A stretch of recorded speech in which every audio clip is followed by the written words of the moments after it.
Good morning future doctors. क्या audio video clear है? एक बार जरा जल्दी से मुझे बताइए। Good morning, good morning, good morning.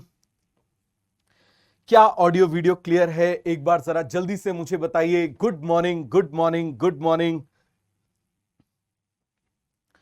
Bless you, bless you, bless you all.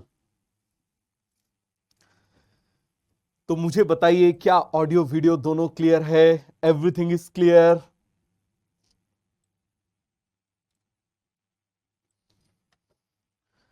तो चलिए जरा स्टार्ट करते हैं, और स्टार्ट क्या, रीस्टार्ट करते हैं इस जर्नी को। फिर से एक नई शुरुआत करते हैं, फिर से प्रिपरेशन के लिए बिल्कुल अब लग जाते हैं पूरे तन मन धन से। ठीक है। और एक चीज हमेशा याद रखना, हमेशा हमेशा इस बात को याद रखना, यदि आप किसी काम को करने में आप खुश नहीं हो तो आपको उसमें सफलता नहीं मिलेगी। इस बात को बहुत अच्छे से समझ लेना। तो यदि आप प्रिपरेशन कर रहे हो, यदि आपने प्रिपरेशन वापस स्टार्ट की हुई है, तो आप इस बात को बहुत अच्छे से समझ लेना कि आपको खुश होकर प्रिपरेशन करनी है।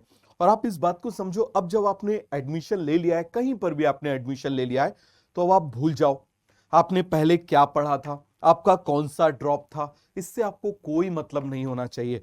और विश्वास करो, जब आप मेडिकल कॉलेज में पहुंच जाओगे तो कोई आपसे ये नहीं पूछेगा कि आप 12th के साथ आए थे, आप फर्स्ट ड्रॉप के साथ आए थे, आप सेकंड ड्रॉप के साथ आए थे, या फोर्थ ड्रॉप के साथ आए थे। ऐसा बिल्कुल भी नहीं होगा कि पता चले आप थर्ड ड्रॉप के बाद गए हो तो आपको बच्चे वहां अंकल बोलेंगे, अंकल जी आ गए, मुन्ना भाई टाइप। ऐसा नहीं होगा, इस बात को आप बहुत अच्छे से समझ लो। तो सबसे पहले आप अपने दिमाग में इस बात को डालो कि आपने आपने आपने जो ये टाइम, मान लीजिए 1 या 2 साल का आपका चला गया, तो उसको आप इस तरीके से समझो कि वो आपका एक लैग फेज था, आपका एक प्रिपरेशन फेज था, जो आपको बड़ी सफलता दिलाने में मदद करेगा। समझ में आ गया? तो ये हो गई सबसे पहली बात कि आपको अपने दिमाग से ये हटाना है। दूसरी बात, आपको जीरो से शुरुआत करना है। आपको शुरुआत कहां से करना है? बिल्कुल जीरो से शुरुआत करना है। और मैं आपको इस तरीके से पढ़ाऊंगा कि जैसे आपने पहले कुछ भी नहीं पढ़ा हुआ है, आपने कुछ भी नहीं पढ़ा पहले, मतलब बिल्कुल जीरो से बताएंगे। कि ऐसा बिल्कुल नहीं होगा कि मैं आपको यहां पढ़ाते पढ़ाते मैं आपको एनिमल डाइवर्सिटी में ले जाऊं, यहां पढ़ाते पढ़ाते मैं आपको टिश्यू में लेकर चला जाऊं। मैं आपको बिल्कुल भी कॉम्प्लिकेटेड नहीं करूंगा, क्योंकि मेरा यह मानना है advance concepts are the combination of simple concept.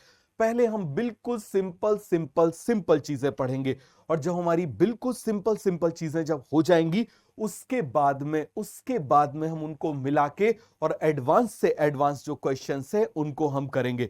ठीक है। तो ये सभी को अच्छे से समझ में आ गया। चलिए, अब हम बात कर रहे हैं तीसरी बात। सर, कॉन्सेप्ट क्लैरिटी हमको चाहिए। कॉन्सेप्ट क्या होते हैं, कैसे दिखते हैं कॉन्सेप्ट? ठीक है। कॉन्सेप्ट क्या होते हैं, कैसे दिखते हैं, कैसे होगा? वॉइस तो क्लियर आ रही है ना? एक दो बच्चे ही बोल रहे हैं लो वॉइस, बाकी सभी को तो वॉइस क्लियर आ रही है ना? ठीक है, सभी को वॉइस क्लियर आ रही है। एक बच्चा बोल रहा है समरी एंड एनसीईआरटी डिस्कशन, वो तो रहेगा ही रहेगा। भाई, रिवीजन तो हमारा सबसे बड़ा पावर है।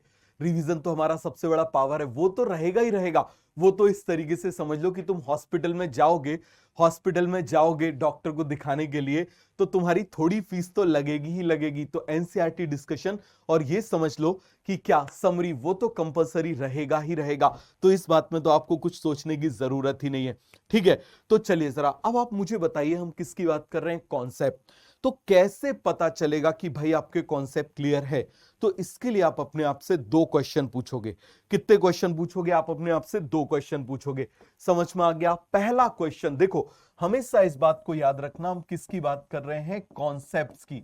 हम किसकी बात कर रहे हैं? कॉन्सेप्ट्स की। तो कॉन्सेप्ट क्लियर है कि नहीं है, ये कैसे पता चलेगा? ये आपको पता चलेगा अपने आप से 2 क्वेश्चन पूछ के। कितने क्वेश्चन पूछ के? 2 क्वेश्चन पूछ के। पहला क्वेश्चन है वाई, पहला क्वेश्चन है वाई, और दूसरा क्वेश्चन है हाउ। समझ में आ गया? पहला क्वेश्चन है वाई और दूसरा क्वेश्चन है हाउ। क्लियर है? यदि ये 2 के आंसर आपको मिल गए तो याद रखना, आपके सारे कॉन्सेप्ट क्लियर हो जाएंगे। आपके असर्शन रीजन क्वेश्चन भी आपसे बन जाएंगे, आपसे स्टेटमेंट वाइज क्वेश्चन भी आपसे बन जाएंगे, आपसे सब कुछ बन जाएगा, यदि आपको ये 2 चीजें क्लियर हैं। कौन कौन सी? Why and how. क्लियर हो गया? अब जैसे हम बात कर रहे हैं breathing and exchange of gases, तो हम breathing and exchange of gases क्यों करते हैं? क्या रीजन है, क्या जरूरत है, आप मुझे बताइए। यदि इसका जवाब आपको मिल गया तो आप समझना आपका 80% कॉन्सेप्ट क्लियर हो गया। फिर हम करते कैसे हैं, कैसे एयर अंदर आती है, ठीक है, क्या हम एयर को खींचते हैं या फिर एयर अपने आप अंदर आ जाती है, क्या करते हैं, कैसे करते हैं, अंदर आ जाती है, अंदर जाने के बाद वो कहां जाती है, वहां जाने के बाद वो क्या करती है। तो ये सारी चीजें आप मुझे बताओ जरा किस में आ जाएगा, हाउ में। जो मैकेनिज्म है वो किस में आ जाएगा, आप मुझे बताओ जरा, हाउ में। तो ये सभी को कॉन्सेप्ट क्लियर हो गया। तो याद रखना, कॉन्सेप्ट क्लियर है कि नहीं, आपको सिंपल अपने आप से दो क्वेश्चंस पूछने हैं। कौन कौन से, व्हाई एंड हाउ।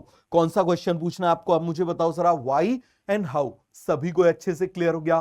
तो चलिए जरा स्टार्ट करते हैं। सबसे पहला हमारा क्वेश्चन है व्हाई। हम क्यों, क्या जरूरत पड़ गई हमको breathing and exchange of gases की। तो कोई मुझे बताएगा, इसमें कोई बताएगा कि क्या जरूरत पड़ गई हमको breathing and exchange of gases की या रेस्पिरेशन की, क्या जरूरत पड़ गई। बिल्कुल बेसिक से हम चलेंगे। खाना तो खाते हो, खाते हो कि नहीं खाते, ठीक है। छोटी क्लासेस में 10th क्लास में डाइजेस्टिव सिस्टम पढ़ा होगा, पढ़ा है कि नहीं पढ़ा। तो चलो जरा एक बार डाइजेस्टिव सिस्टम बना देते हैं। सपोज करो ये मैंने क्या बना दिया, ये देखो जरा, यहां पर मैंने क्या बना दिया, दिस इज डाइजेस्टिव सिस्टम। ये मैंने क्या बना दिया, दिस इज डाइजेस्टिव सिस्टम। ये स्टमक बना दिया। अरे थोड़ा सा याद है, ये आप मुझे बताओ, हमने क्या बना दी, स्मॉल इंटेस्टाइन बना दी। क्या बना दी, स्मॉल इंटेस्टाइन बना दी। स्मॉल इंटेस्टाइन के बाद आप जानते हो लार्ज इंटेस्टाइन होती है, लेकिन आप जानते हो कि जो मेजर डाइजेशन होता है वो स्मॉल इंटेस्टाइन में कंप्लीट हो जाता है। तो अब मान लो आपने यहां से कुछ खाया, मान लो आपने यहां से क्या खाया, क्या क्या खा सकते हो, कार्बोहाइड्रेट खा सकते हो, प्रोटीन खा सकते हो, फैट खा सकते हो। और मुझे बताओ, मान लो आपने आलू खाया, तो आलू खाया तो जो आलू का सेल है वो प्लांट सेल है, और उसके अंदर न्यूक्लियस होगा कि नहीं होगा, तो उसके अंदर डीएनए वगैरह होगा, डीएनए आरएनए ये सारी चीजें होंगी कि नहीं होगी। तो आप मुझे बताओ, हम बोल सकते हैं कि यहां पर हमारे पास और क्या है, साथ में न्यूक्लिक एसिड भी है, हमारे पास क्या है, साथ में न्यूक्लिक एसिड भी है। सभी को ये कॉन्सेप्ट क्लियर हो गया। कार्बोहाइड्रेट जैसे आपने आलू चावल ये सारी चीजें खाई। प्रोटीन आप मुझे बताइए, जैसे मान लीजिए आपने दालें खा ली या फिर मान लो नॉनवेज खा लिया। फैट आप जानते ही हो, चीज दबा दबा के चीज खा लिया। तो ये सब क्या हो जाएगा, आपने इसको खाया। क्यों खाते हो, क्यों खाते हो बताओ जरा, क्या रीजन होता है खाने का, जिससे एनर्जी मिले। तो क्या खाते ही एनर्जी मिल जाती है, बताओ जरा, क्या खाते ही एनर्जी मिल जाती है, नहीं। अब आप इस बात को बहुत अच्छे से समझना कि ये जो कार्बोहाइड्रेट है, प्रोटीन है, फैट है, इनका यदि हम बेसिक स्ट्रक्चर बनाए तो इनमें कार्बन कार्बन और इनमें कार्बन हाइड्रोजन होते हैं। क्या होते हैं, हाइड्रोजन होते हैं। ये देखो जरा, ये मैंने बना दिया। तो यहां पर आप इस बात को समझना कि जो एनर्जी होती है, जो एनर्जी होती है वो इन्हीं बॉन्ड्स में होती है। कहां पर होती है, आप मुझे बताओ जरा, इन्हीं बॉन्ड्स में होती है। कहां पर होती है, इन्हीं बॉन्ड्स में होती है। अब आप बोलोगे ये एनर्जी इनके अंदर कहां से आ गई। मैंने आपको बोला ना, क्वेश्चन मार्क लगा के करते जाओ, आपको जवाब मिलते जाएंगे। ये एनर्जी कहां से आ गई आखिर। तो देखो जरा, पूरे यूनिवर्स में एनर्जी का सोर्स होता है सन। क्या होता है, आप मुझे बताइए जरा, सन होता है। अब सन की एनर्जी को, सन की एनर्जी को प्लांट्स क्या करते हैं, टैप करते हैं, और वो क्या करते हैं, उस एनर्जी को केमिकल एनर्जी में, इन्हीं सब केमिकल एनर्जी में कन्वर्ट कर देते हैं। तो एनर्जी कहां पर है, आप देखिए जरा, एनर्जी यहां पर प्रेजेंट है। एनर्जी कहां पर प्रेजेंट है, एनर्जी इस जगह पर प्रेजेंट है। एनर्जी कहां पर प्रेजेंट है, आप मुझे बताइए जरा, इस जगह पर एनर्जी प्रेजेंट है। सभी को कॉन्सेप्ट क्लियर हो गया, कहां पर प्रेजेंट है, इस जगह पर एनर्जी प्रेजेंट है। सभी को एक कॉन्सेप्ट क्लियर हो गया। अब देखना, जब ये अंदर जाएगा, यहां पर डाइजेस्ट होगा, और डाइजेस्ट होने के बाद में, डाइजेस्ट होने के बाद में मान लो कार्बोहाइड्रेट है, तो ये सिंपल किस में कन्वर्ट हो जाएंगे, मोनोसेक्राइड में, बिल्कुल सिंपल शुगर में। जैसे मैंने बोल दिया ग्लूकोज, किस में कन्वर्ट हो जाएगा, ग्लूकोज।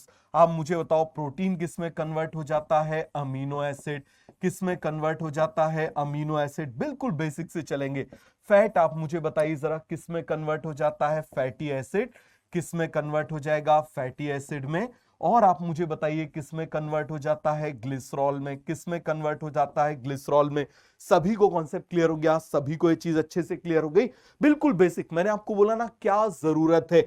जब तक आपको ऑब्जेक्टिव समझ में नहीं आएगा, तब तक आपको आगे के कॉन्सेप्ट समझ में नहीं आएंगे। क्लियर है। अब देखना, इसका क्या हो जाता है, एब्जॉर्प्शन। ये मैंने एब्जॉर्प्शन करा दिया। ये देखो जरा, ये मैंने क्या बना दिया, ऐसे ब्लड वेसल बना दी। क्या बना दिया आप मुझे बताइए, ब्लड वेसल बना दी। तो यहां पर आप देखना, ये ग्लूकोज जो है ये भी ब्लड में आ गया, ये भी आ गया। तो आप मुझे बताओ ये जो चीजें हैं ये कहां पर पहुंच गई, ब्लड में पहुंच गई। कहां पर पहुंच गई, ब्लड में पहुंच गई। ब्लड में जाने के बाद में बताना जरा जल्दी से, ये ब्लड वेसल हमने बनाई थी, ब्लड में जाने के बाद में अब ये किस में पहुंच जाएंगी, they will reach to cell. ये किस में पहुंच जाएगी आप मुझे बताइए जरा, ये सेल में पहुंच जाएगी। ये देखो जरा, यहां पर मैं इस तरीके से बना दे रहा हूं, क्या बना दे रहा हूं, सेल बना दे रहा हूं। ये देखिए जरा, सेल में पहुंच गया। हम सिंपल सी इस बात का जवाब दे रहे हैं। ये देखो जरा, ग्लूकोज, तो ये जो ग्लूकोज था, ये ग्लूकोज कहां पर पहुंच गया आप मुझे बताओ जरा, सेल के अंदर कहां पहुंच गया, कहां पर पहुंच गया, सेल के अंदर पहुंच गया। कहां पहुंच गया, सेल के अंदर पहुंच गया। अब आप मुझे बताना, इस ग्लूकोज को हम तोड़ेंगे, इस ग्लूकोज को हम क्या करेंगे, तोड़ेंगे। मुझे बताओ इसमें कितने कार्बन थे, 6 कार्बन थे। कितने कार्बन थे, फिर से आप मुझे बताइए जरा, इसमें कितने कार्बन थे, 6 कार्बन थे। सभी को क्लियर हो गया, कितने कार्बन थे, 6 कार्बन थे। अब हम इसको तोड़ देंगे, 3-3 कार्बन के कंपाउंड, समझ में आ गया, 3-3 कार्बन के कंपाउंड में हमने तोड़ दिया। फिर हम इसको और तोड़ देंगे, 2 कार्बन के कंपाउंड में। किस में तोड़ देंगे, 2 कार्बन के कंपाउंड में। इसके बाद में आपको यदि थोड़ा सा आता है तो आप जानते हो किस में इंटर करेगा, it will इंटर्स into the Krebs cycle. ये किस में इंटर कर जाता है, क्रेब्स साइकिल में इंटर कर जाता है। और इसके बाद में आप जानते हो ये किस में जाएगा, ईटीएस में। किस में जाएगा, ईटीएस में। बहुत अच्छे से समझना, ईटीएस में। आप बोलोगे सर क्या इसके अंदर की सारी एनर्जी को हमने निकाल लिया? नहीं, अभी तक हम इसके अंदर की सारी एनर्जी को नहीं निकाल पाए हैं। सारी की सारी एनर्जी ईटीएस तक आते आते निकलती है। समझ में आ गया? तो ये जो ईटीएस है, ये जो ईटीएस है, इसी जगह पर आप समझना जरूरत पड़ती है ऑक्सीजन की।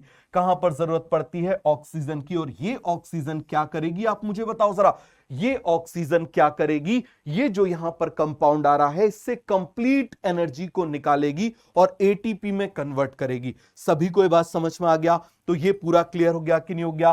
तो ये क्या करेगी आप मुझे बताओ जरा, ऑक्सीजन क्या करेगी, यहां से आप मुझे बताना जरा, पूरी की पूरी एनर्जी को निकाल लेगी। तो इसका मतलब आप मुझे बताना, इसको हम बोल देते हैं सेल्यूलर रेस्पिरेशन। और यहां पर ये ऑक्सीजन कहां से आई है, आप जानते हो यही ऑक्सीजन कहां से आई है, ब्रीदिंग एंड एक्सचेंज से। तो जो ऑक्सीजन अभी आप मुझे बताना, जो ऑक्सीजन अभी आप देखिए यहां से अंदर आएगी, जो ऑक्सीजन यहां से अंदर जाएगी, उसका अल्टीमेट रोल यही है कि उसको क्या करना है, एनर्जी को निकालना है। क्या करना है आप मुझे बताओ जरा, एनर्जी को निकालना है। सभी को ये कॉन्सेप्ट क्लियर हो गया कि नहीं हो गया, आप बताइए जरा। अब ये कैसे होगा, इसके बारे में ही डिटेल हमको किस में पढ़ना है, इस चैप्टर में पढ़ना है। तो आप मुझे बताइए इसका काम क्या है, बिल्कुल सीधा सा काम है। इसका काम क्या है आप मुझे बताइए जरा, इसका बिल्कुल सीधा सा काम है कि जो फूड हमने खाया है उस फूड में से कंप्लीट एनर्जी को निकालना। बताओ जरा क्या करना, कंप्लीट एनर्जी को निकालना। Electron transport system, complete energy को निकालना। और इसमें कौन मदद करेगी, ऑक्सीजन। कौन मदद करेगी, ऑक्सीजन। अब मुझे बताओ, यदि ऑक्सीजन नहीं है, यदि ऑक्सीजन नहीं है तो क्या कंप्लीट एनर्जी निकल पाएगी? केवल मुझे इस बात का जवाब दो, क्या कंप्लीट एनर्जी निकल पाएगी? यदि यहां पर ऑक्सीजन नहीं है तो क्या कंप्लीट एनर्जी निकल पाएगी? बताइए जरा, नहीं निकल पाएगी। सभी को ये कॉन्सेप्ट अच्छे से क्लियर हो गया? बताइए जरा। तो इसके बिना आप मुझे बताइए कंप्लीट एनर्जी नहीं निकलेगी। क्लियर हो गया? कोई भी डाउट है, कोई भी कंफ्यूजन है तो बताओ।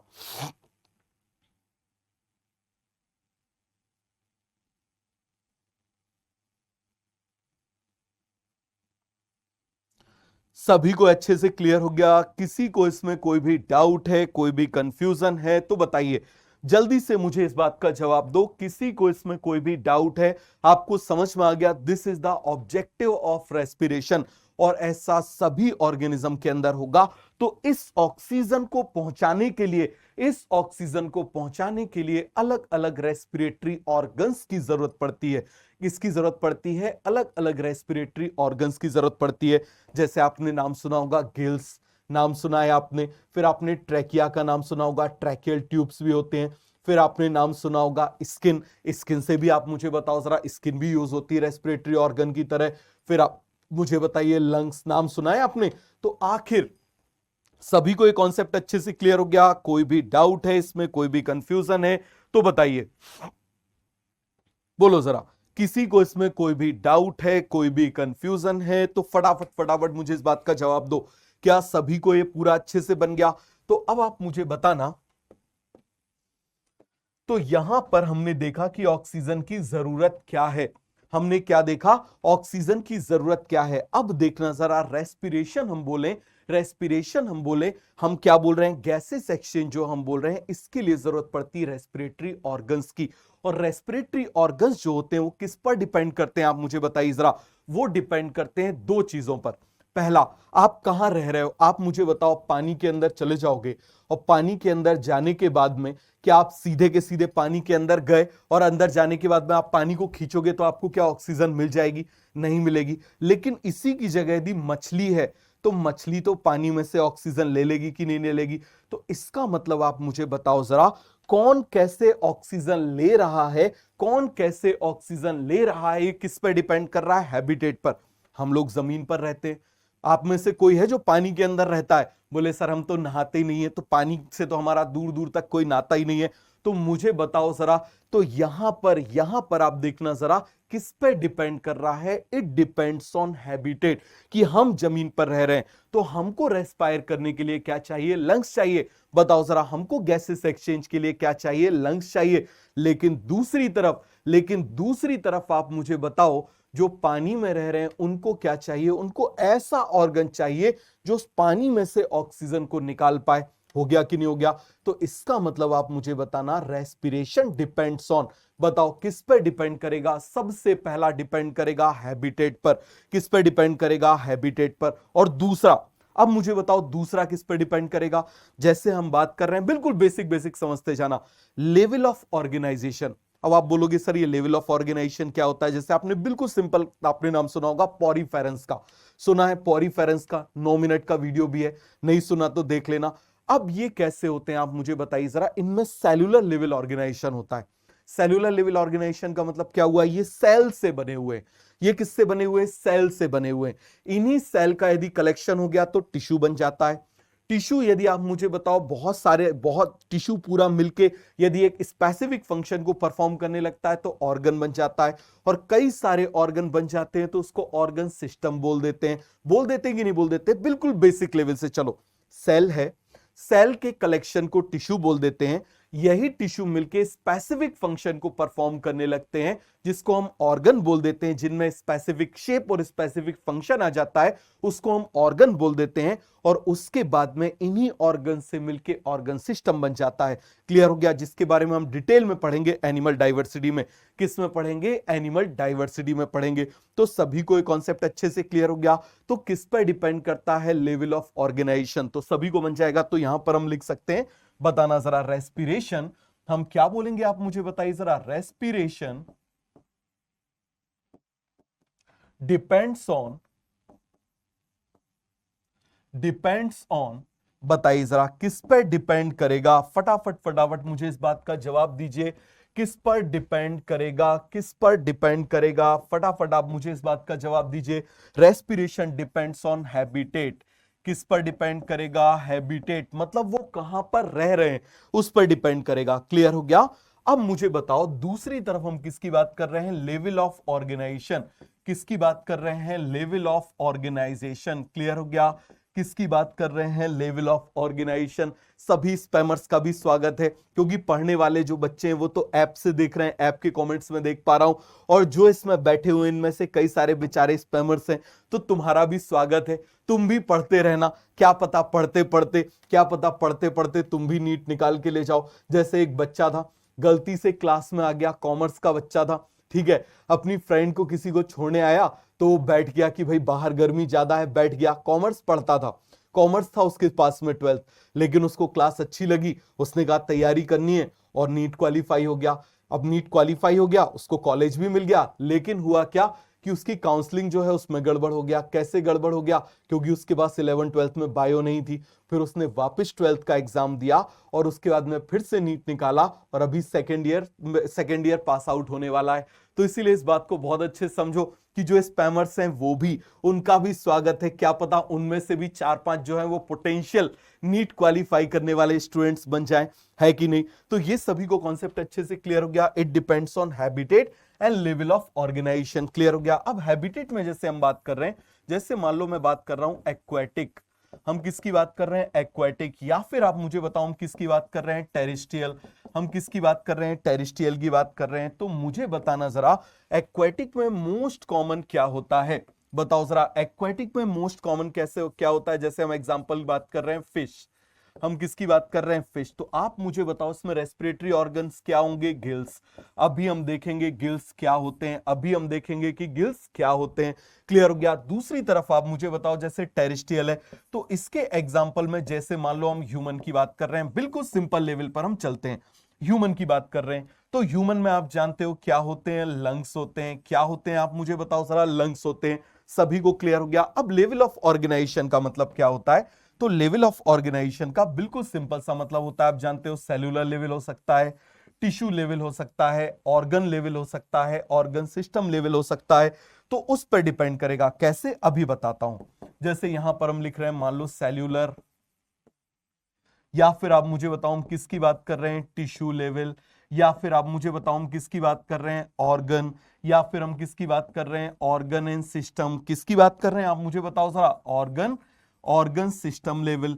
जैसे आप देखना यहां पर आप देखो ये पूरा डाइजेस्टिव सिस्टम है, तो एक ऑर्गन इसमें स्टमक हो गया, एक ऑर्गन इसमें स्मॉल इंटेस्टाइन हो गया, तो ये अलग अलग ऑर्गन मिलके काम कर रहे हैं, तो इसको बोल देते हैं ऑर्गन सिस्टम। क्या बोल देते हैं, ऑर्गन सिस्टम। और एक ही ऑर्गन के अंदर यदि सब कुछ हो जा रहा था डाइजेशन, तो उसको ऑर्गन लेवल बोल देते हैं, क्लियर हो गया। तो ये सभी को बात अच्छे से समझ में आई कि नहीं आई, बोलिए सर जल्दी से। सभी को ये कॉन्सेप्ट अच्छे से क्लियर हो गया, कोई भी डाउट है, कोई भी कंफ्यूजन है तो बता दो, आगे बढ़ जाए। अब जैसे मैं आपको एक सिंपल से एग्जांपल से बताता हूं, जैसे मान लो हम फ्रॉग की बात कर रहे हैं, हैबिटेट का बहुत अच्छा एग्जांपल आपको समझ में आएगा। तो यहां पर हम respiratory organ, respiratory organ of frog, इससे आपको हैबिटेट बहुत अच्छे से समझ में आएगा। देखो जरा कैसे समझ में आएगा, आप जानते हो कि फ्रॉग जो है वो पानी में भी रह सकता है, और फ्रॉग जो है वो कहां रह सकता है, वो जमीन पर भी रह सकता है। फ्रॉग कहां रह सकता है आप मुझे बताओ जरा, पानी में भी रह सकता है और जमीन पर भी रह सकता है। अब मान लो वो कहां पर रह रहा है, आप मुझे बताओ जरा, मान लो एक्वेटिक में है। कहां पर है आप मुझे बताइए जरा, मान लीजिए वो अभी एक्वेटिक में है, मान लो पानी के अंदर है। मान लो कहां पर है आप मुझे बताओ जरा, वो पानी के अंदर है। या फिर आप मुझे बताओ वो कहां पर है, जमीन पर है, टेरिस्ट्रियल, टेरिस्ट्रियल कहां पर है आप मुझे बताइए जरा, जमीन पर है। तो यदि वो पानी के अंदर है, यदि वो पानी के अंदर है, तो वो किसको यूज करेगा, स्किन को यूज करेगा। किसको यूज कर रहा है यहां पर आप मुझे बताना जरा, स्किन को यूज कर रहा है। किसको यूज कर रहा है, स्किन, किसके लिए, फॉर गैसियस एक्सचेंज, किसके लिए, for gaseous exchange, for gaseous exchange किसको यूज कर रहा है, स्किन को यूज कर रहा है। लेकिन यदि वो टेरिस्ट्रियल हैबिटेट पर है, तो आप मुझे बताओ अगेन वो स्किन को भी यूज कर सकता है। किसको यूज कर सकता है, स्किन को भी यूज कर सकता है।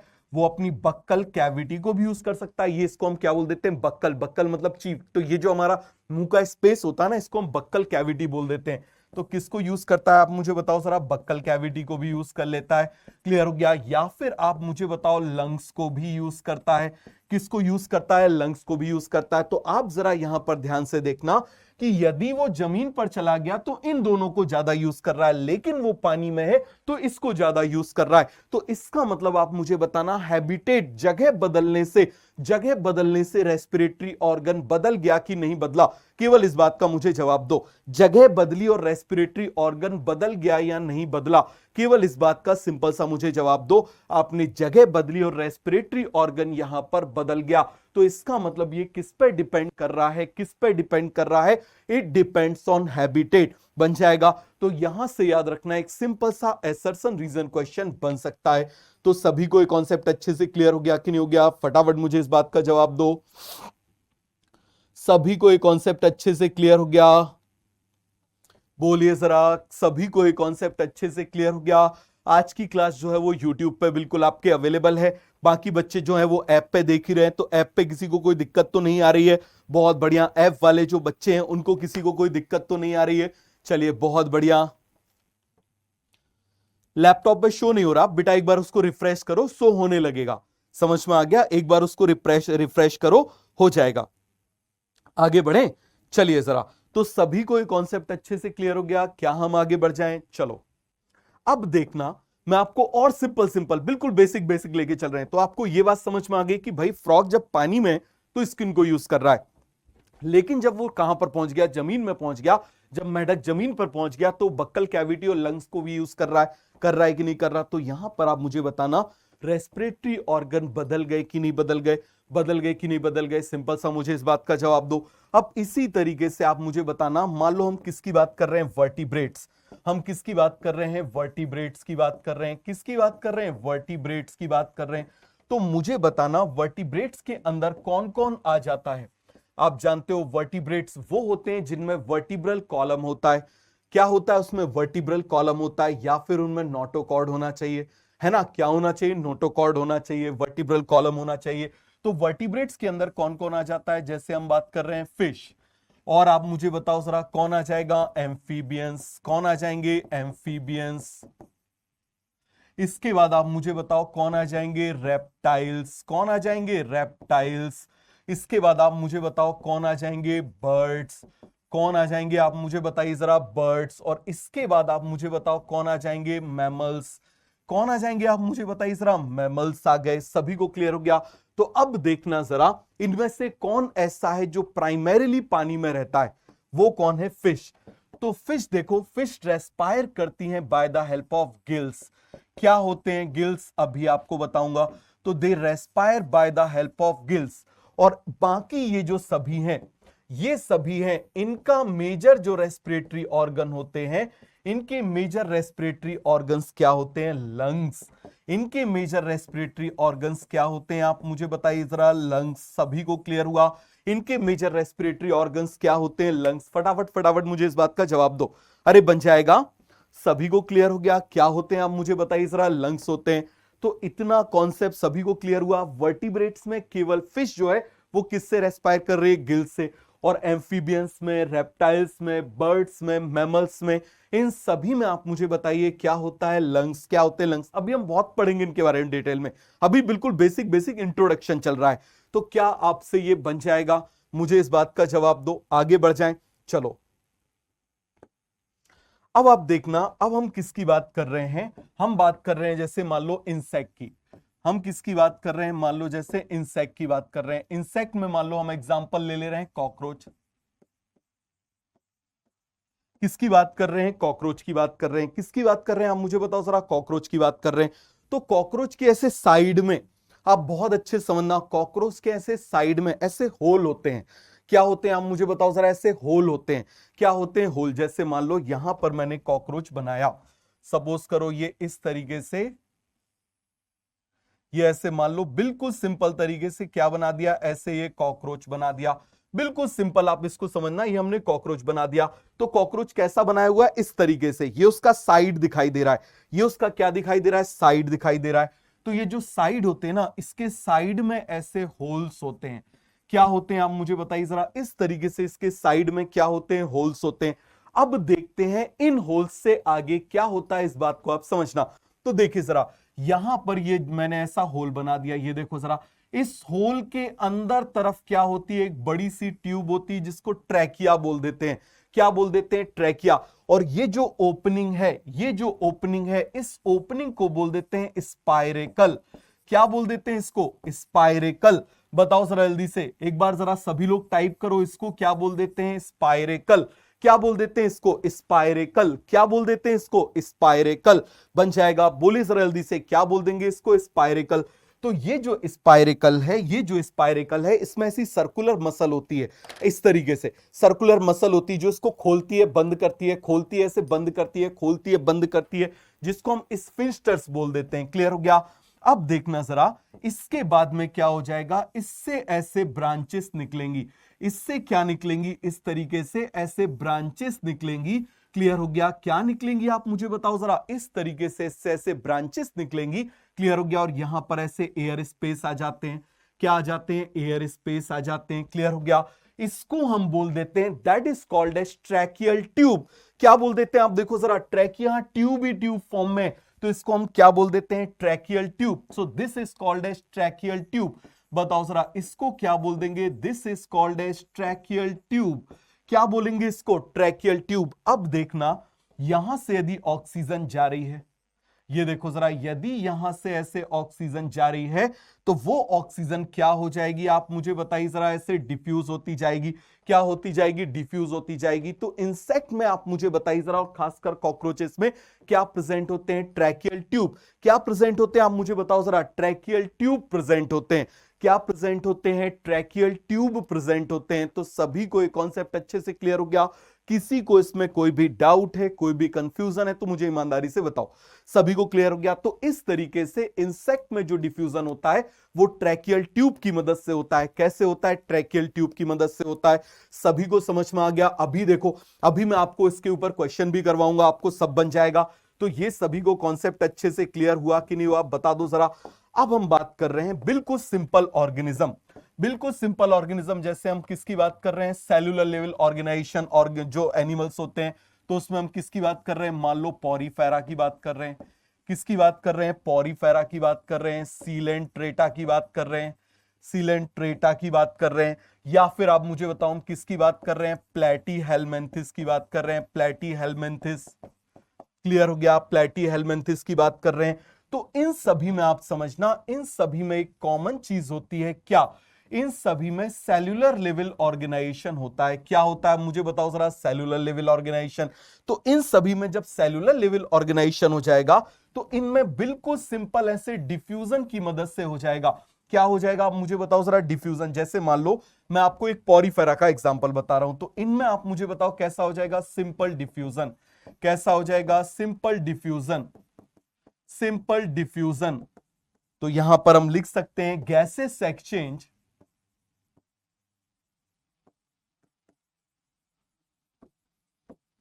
by the help of simple diffusion। अब भी बताता हूं, अभी आप देखना जरा। जैसे मान लो यहां पर मैंने बना दिया इस तरीके से, ये मान लो ऐसे पॉरीफेरा बना दिया। क्या बना दिया? पॉरीफेरा बना दिया। तो अब ये जो पॉरीफेरा होते हैं तो इनमें आप देखना बिल्कुल सिंपल सा क्या हो जाएगा? यहां पर ये जो ऑक्सीजन है वो सिंपल ऐसे डिफ्यूज हो जाएगी। क्या हो जाएगी? सिंपली डिफ्यूज हो जाएगी। बिल्कुल सिंपल। क्यों? क्योंकि ये cell cell cell cell cell से बने हुए हैं। तो यहां पर बिल्कुल सिंपल डिफ्यूजन की मदद से, क्लियर हो गया? सिंपल डिफ्यूजन की मदद से। लॉग आउट करने के बाद फिर से लॉग इन नहीं हो रहा है, रिफ्रेश करो बेटा, रिफ्रेश करो एक बार, रिफ्रेश करो, हो जाएगा।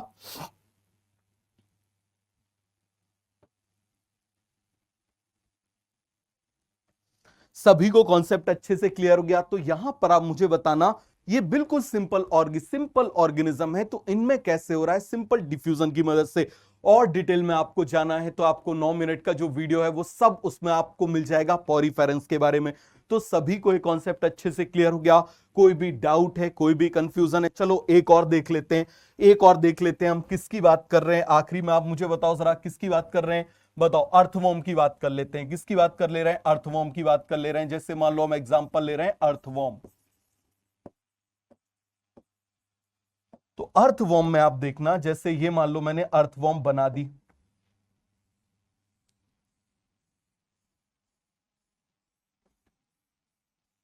ये देखो जरा, ये मैंने क्या बना दिया? आप मुझे बताओ जरा। ये मैंने मान लो अर्थवॉर्म बना दी।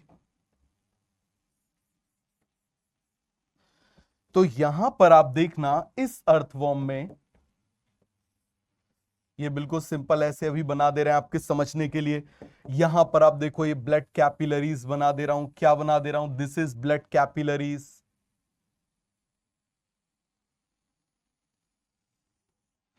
तो यहां पर आप देखना, जो डिफ्यूजन होता है, जो आप मुझे बताओ ऑक्सीजन जाती है वो कैसे जाती है? आप मुझे बताओ सर। आप बिल्कुल सिंपल तरीके से जाती है। यहां स्किन के थ्रू ये डिफ्यूज हो जाती है।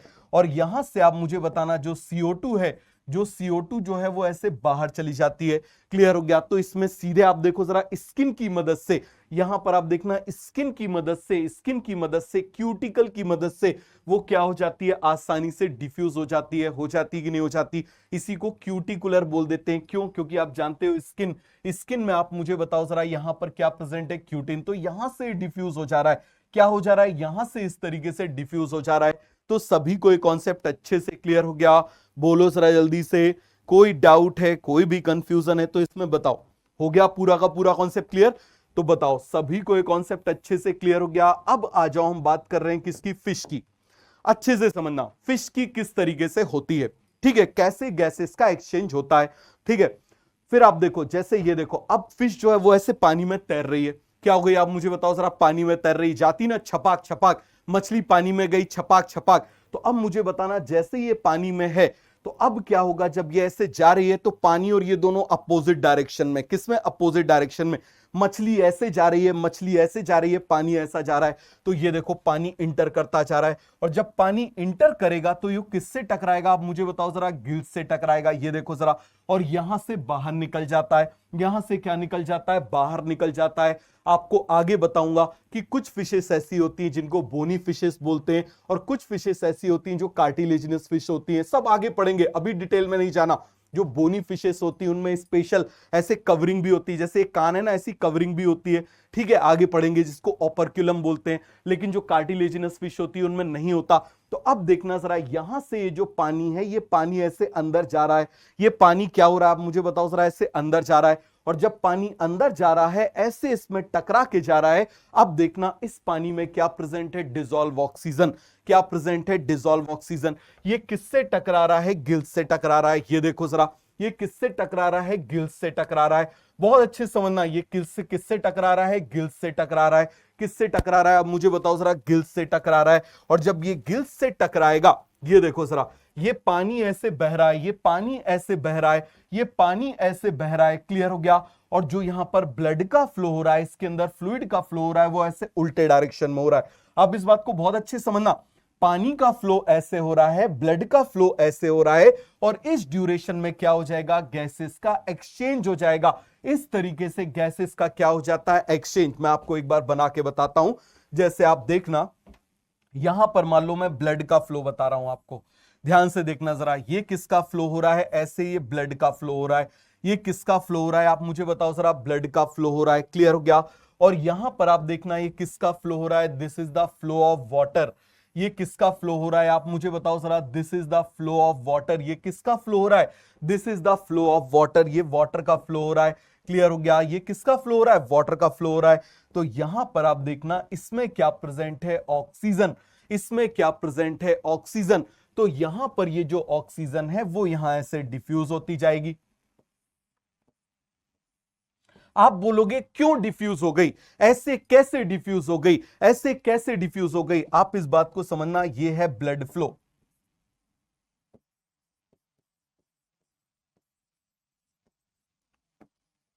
और ये क्या है आप मुझे बताओ जरा? Water flow.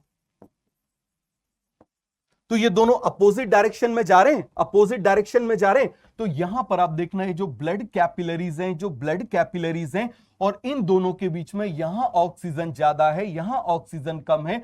तो ऑक्सीजन ज्यादा ऑक्सीजन से कम ऑक्सीजन की तरफ आ जाएगी। अब आप बोलोगे सर ज्यादा ऑक्सीजन से कम ऑक्सीजन की तरफ आ गई, आखिर क्यों आ गई? तो यहां पर कॉन्सेप्ट आता है पार्शियल प्रेशर का। कौन सा कॉन्सेप्ट आता है? पार्शियल प्रेशर का। तो सभी को ये बात समझ में आ गई? तो इन दोनों के बीच में पार्शियल प्रेशर का डिफरेंस होगा। अब वो पार्शियल प्रेशर क्या होता है? अब वो पार्शियल प्रेशर क्या होता है, अभी हम उसको डिटेल में समझते हैं। तो सभी को ये बात समझ में आ गई? ये देखो जरा, पानी ऐसे जा रहा है, ब्लड ऐसे जा रहा है, तो यहां पर oxygen is diffusing from water to capillary, water to capillary, और दोनों में पानी अपोजिट डायरेक्शन में है, तो इसको काउंटर करंट बोल देंगे। काउंटर मतलब अपोजिट, फ्लो मतलब करंट, तो यहां पर ये काउंटर करंट हो गया। कैसा हो गया? काउंटर करंट फ्लो हो गया। तो इस तरीके से गिल्स में जो है ऑक्सीजन का एक्सचेंज होता है। क्या होता है मुझे बताओ जरा? ऑक्सीजन का एक्सचेंज होता है। तो सभी को ये कॉन्सेप्ट अच्छे से क्लियर हो गया? किसी को इसमें डाउट है, कोई भी कंफ्यूजन है तो बताते जाओ। तो चलो जरा रिवाइज कर लें, फिर हम पार्शियल प्रेशर के बारे में पढ़ेंगे। तो जल्दी से रिवाइज कर लें। तो मुझे बताओ जो हमने पढ़ा है हम उसको रिवाइज करें, revision.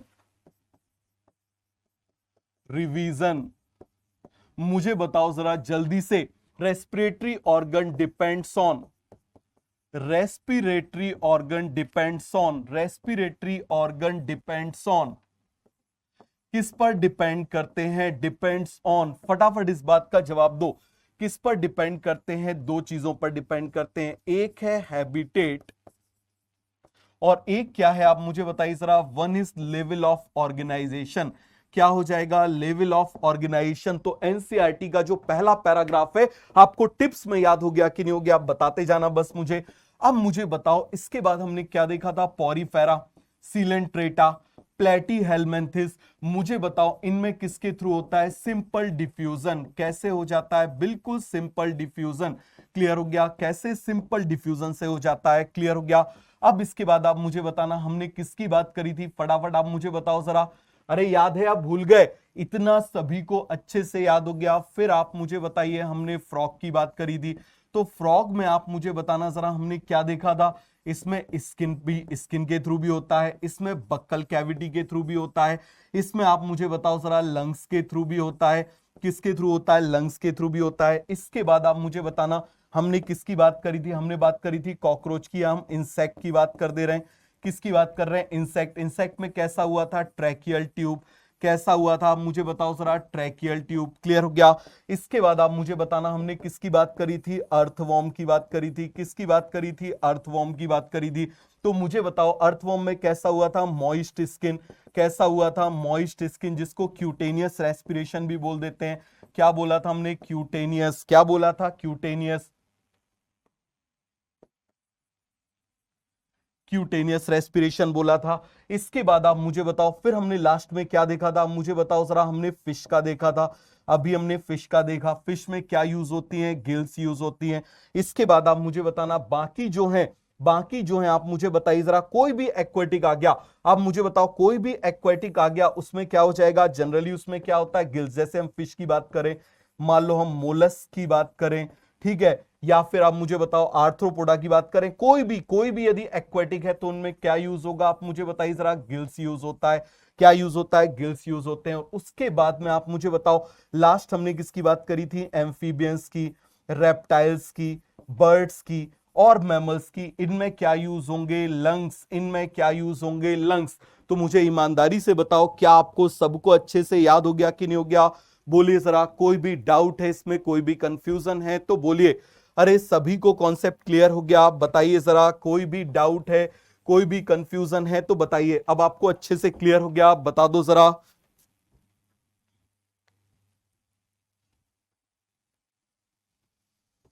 Will you teach us rank level और सिलेक्शन लेवल? एक बच्चे का क्वेश्चन है। मैं आपको कॉन्सेप्ट क्लैरिटी दूंगा। सर सिलेक्शन और रैंक कैसे आती है? सिलेक्शन क्या ज्यादा पढ़ने से होता है? नहीं, सिलेक्शन ज्यादा बार पढ़ने से होता है।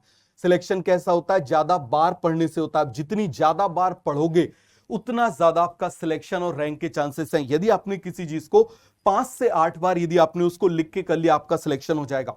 और यदि आपने उसको 15 बार कर लिया, आपकी रैंक आ जाएगी। बिल्कुल सीधा सा आपको सीक्रेट बता रहा हूं। और यदि आपने बहुत सारा किया हुआ है, बहुत सारा आपने फालतू का पढ़ लिया, ठीक है, अलग अलग पैकेजेस से उठा उठा के आपने फालतू का पढ़ लिया, क्योंकि शुरू के टेस्ट में फालतू की चीजें देते हैं जिससे बच्चे जो है ना इधर उधर जो है वो डाइवर्ट होते जाएं और बार बार वो ड्रॉपर में कन्वर्ट होते जाएं। क्यों? ये तरीका होता है कैसे ड्रॉपर में कन्वर्ट करो। इतना सारा फालतू का पढ़ा दो जिसकी कोई जरूरत नहीं है, और फिर बच्चे को लगेगा हाँ यार हमने पढ़ा तो बहुत था, ठीक है, हमारे उसमें जो है हमसे क्वेश्चन भी बन रहे थे, लेकिन उनको यह समझ में नहीं आया कि बायोलॉजी में पढ़ने में उन्होंने इतना टाइम दे दिया कि फिजिक्स केमिस्ट्री का पेपर सॉल्व करने के लिए उनके पास टाइम नहीं बचा। तो याद रखना, बायोलॉजी में जितना टाइम बचाओगे फिजिक्स केमिस्ट्री में उतने नंबर कमाओगे। तो बायोलॉजी में उतना ही पढ़ना है जितना आपका काम का है। आप यदि जरा सा भी ज्यादा गए तो आप इस तरीके से समझ लेना, मान लो आप बड़े डॉक्टर बन गए और आपके पास पेशेंट आया, उसको फीवर आ गया, और मान लो आप उसको 600 mg पैरासीटामोल देना है, तो क्या आप उसको 6000 mg पैरासीटामोल दे दोगे? क्योंकि तुम बड़े डॉक्टर हो, क्योंकि तुम सुपर स्पेशलिस्ट हो, तो क्या तुम दे दोगे? नहीं दोगे। इससे क्या होगा आप मुझे बताओ जरा, पेशेंट को नुकसान होगा कि नहीं होगा? याद रखना, यही चीजें चल रही हैं जिसकी वजह से सबसे ज्यादा बच्चों का रिपीटर कन्वर्जन होता है। क्यों?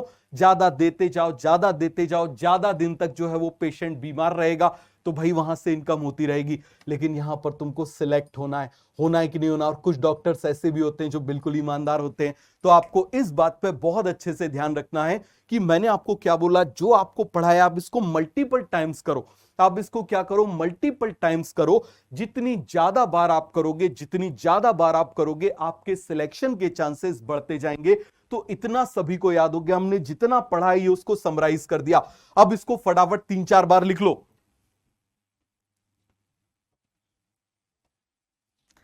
हाँ बेटा, स्किन जहां पर भी आ रही है हम उसको क्यूटेनियस बोल देते हैं। क्लियर हो गया? बिल्कुल सिंपल सा, भी बहुत ज्यादा टर्म्स में नहीं जाना है। बिल्कुल बेसिक ऑर्गन तो याद कर लो पहले, ये तो याद कर लो। समझ में आ गया? मैं तो अभी फिर आपको बुक लंग और उसके बारे में भी बता दूंगा, फिर आपको दिक्कत होगी। तो इसीलिए बिल्कुल बेसिक से चलना है, धीरे धीरे एक एक कदम बढ़ाना है, जल्दबाजी नहीं करनी है। तो सभी को ये कॉन्सेप्ट अच्छे से क्लियर हो गया? क्या हम आगे बढ़ जाएं? बोले जरा जल्दी से। अब देखना, गैसेस का जो एक्सचेंज होता है वो कैसे होता है? Due to partial pressure difference. आप मुझे बताओ कैसा होता है पार्शियल प्रेशर डिफरेंस? तो आखिर क्या होता है पार्शियल प्रेशर? पार्शियल प्रेशर समझने से पहले आपको समझना पड़ेगा प्रेशर। तो मुझे बताओ प्रेशर क्या होता है? सर सुबह सुबह आता है, अरे वो वाला प्रेशर की बात नहीं कर रहा हूं। मुझे बताओ जरा प्रेशर क्या होता है? What is pressure? केवल एक सिंपल सी बात का मुझे इस बात का जवाब दो। What is pressure?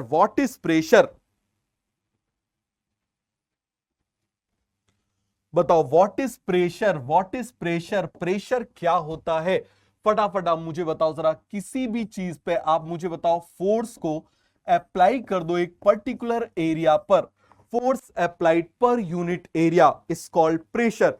फोर्स को एक पर्टिकुलर जगह पर आप अप्लाई कर दो। जैसे आपने देखा होगा, आपने कील को देखा होगा, आप कील को ऐसे पीछे से ठोकते हो कि नहीं ठोकते हो? तो आप मुझे बताओ, आप फोर्स लगा रहे हो लेकिन आगे से वैसे सक्रिय, तो एक पर्टिकुलर एरिया पे, छोटे से एरिया पे लग रही है, इसको क्या बोल देते हैं? प्रेशर। क्या बोल देते हैं इसको? प्रेशर। समझ में आ गया? सभी को क्लियर हुआ? क्या बोलेंगे? प्रेशर। अब आप देखना, जैसे सपोज करो, अब हम किसकी बात कर रहे हैं? Atmospheric pressure. तो प्रेशर से हम बात कर रहे हैं एटमॉस्फेरिक प्रेशर। हम किसकी बात कर रहे हैं? एटमॉस्फेरिक प्रेशर की बात कर रहे हैं। किसकी बात कर रहे हैं? जल्दी से आप मुझे बताओ जरा। एटमॉस्फेरिक प्रेशर की बात कर रहे हैं। किसकी बात कर रहे हैं? एटमॉस्फेरिक प्रेशर की बात कर रहे हैं। तो आप देखना, एटमॉस्फेयर में कौन प्रेजेंट होती हैं? गैसेस। क्या प्रेजेंट होती है? आप मुझे बताओ जरा। एटमॉस्फेयर में क्या प्रेजेंट होती हैं? गैसेस। क्या प्रेजेंट होती हैं? गैसेस कौन कौन सी होती है? नाइट्रोजन होती है 78%, आप जानते हो ऑक्सीजन होती है 21%, CO2 होती है, आप मुझे बताओ जरा 0.03%, बाकी अदर्स होती हैं कि नहीं होती? बताइए जरा, बाकी क्या हो जाती हैं? अदर्स हो जाती हैं। ये मैंने बना दिया अदर्स। क्लियर हो गया? तो अब आप देखना, ये सारी की सारी जो गैसेस हैं, ये सारी की सारी जो गैसेस हैं, इनकी वजह से जो फोर्स लग रहा है, एक पर्टिकुलर एरिया पर फोर्स लग रहा है। तो आप जरा ध्यान से देखना, इन सभी की वजह से जो फोर्स लग रहा है, अब किसके ऊपर फोर्स लग रहा है उसको जरा अच्छे से समझना। तो आप मुझे बताओ जरा, फोर्स ड्यू टू, फिर से आप मुझे बताओ जरा, force due to atmospheric gases is called as atmospheric pressure. Clear हो गया? तो हम क्या बोलेंगे? बताइए जरा जल्दी से। फोर्स, बोलो जरा जल्दी से, हम किसकी बात कर रहे हैं? Force due to atmospheric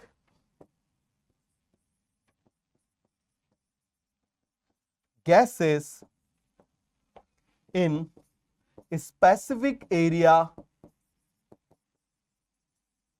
is called as atmospheric pressure. क्या बोलेंगे आप मुझे बताओ जरा? Atmospheric pressure. क्या बोलेंगे आप मुझे बताओ जरा? Atmospheric pressure. सभी को कॉन्सेप्ट क्लियर हो गया? इसको हम क्या बोलेंगे? This is called as atmospheric pressure. क्या बोलेंगे इसको? एटमॉस्फेरिक प्रेशर बोलेंगे। अब इसको मेजर करने के लिए इंस्ट्रूमेंट बनाया हुआ है, जरा ध्यान से देखना। फिर से मैं यहां पर लिख दे रहा हूं, जैसे ये मान लो मैंने लिख दिया नाइट्रोजन, नाइट्रोजन लिख दिया 78%। बहुत अच्छे समझना, यहां पर मैंने क्या लिख दिया, ऑक्सीजन कितनी है 21%। यहां पर मान लो मैंने क्या लिख दी, CO2, CO2 कितनी है 0.03%। कितनी है आप मुझे बताओ जरा, 0.03% है। कितनी है 0.03% है। और इन सभी की वजह से फोर्स लग रहा है एक स्पेशल इंस्ट्रूमेंट पर। ये हमने एक स्पेशल इंस्ट्रूमेंट बना दिया जिसके अंदर मरकरी भरी हुई है। जिसके अंदर क्या भरी हुई है आप मुझे बताओ जरा, इसके अंदर मरकरी भरी हुई है। क्लियर हो गया। इसमें ऐसे पिस्टन है, इसमें ऐसे क्या लगा हुआ है, इसमें ऐसे पिस्टन लगा हुआ है।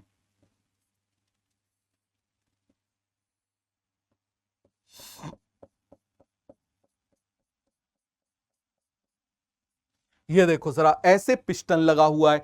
क्या लगा हुआ है, पिस्टन लगा हुआ है। और इसमें क्या लिखे हुए हैं आप मुझे बताओ जरा, ऐसे नंबर्स लिखे हुए हैं। क्या लिखे हुए हैं आप मुझे बताओ जरा, ऐसे नंबर्स लिखे हुए हैं। बहुत अच्छे समझना, इसमें क्या लिखे हुए हैं, ऐसे नंबर्स लिखे हुए हैं। अब आप देखना, इसकी वजह से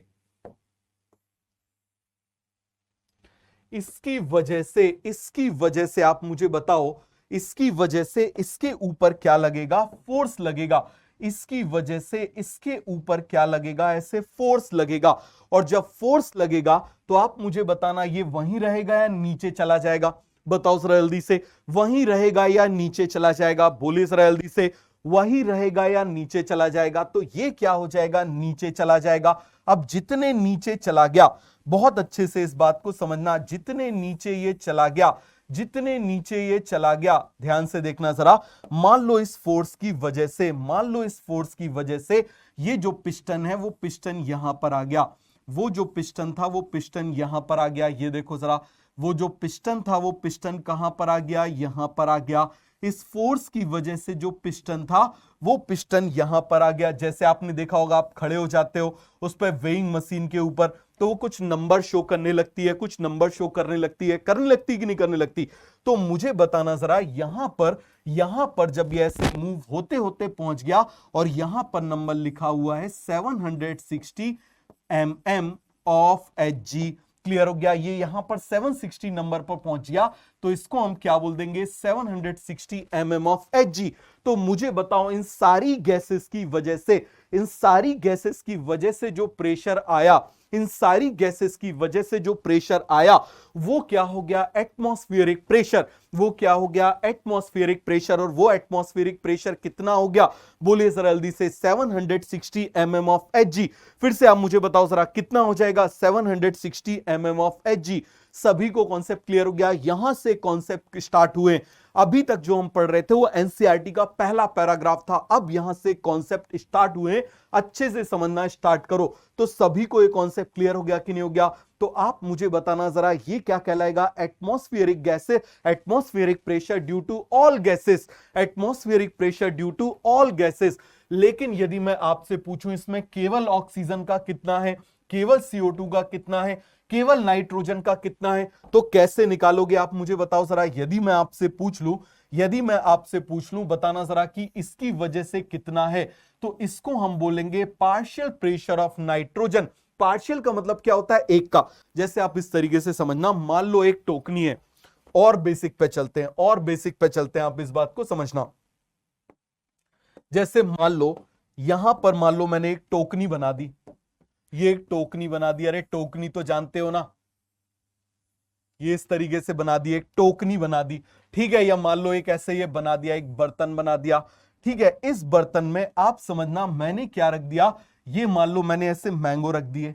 क्या रख दिया आप मुझे बताओ जरा, मैंगो रख दिए, मैंगो का सीजन है, ये मान लो मैंने क्या रख दिए, मैंगो रख दिए। बहुत अच्छे से समझना, बिल्कुल बेसिक कॉन्सेप्ट से चलेंगे। यहां पर आप मुझे बताओ मैंने क्या रख दिए, मैंगो रख दिए। और ये देखो जरा, यहां पर मैंगो रख दे रहा हूं, ये देखो जरा, यहां पर मैंगो रख दे रहा हूं। क्लियर हो गया। और ये मैंगो कितना वेट का रख रहा हूं, इस बात को आप समझना।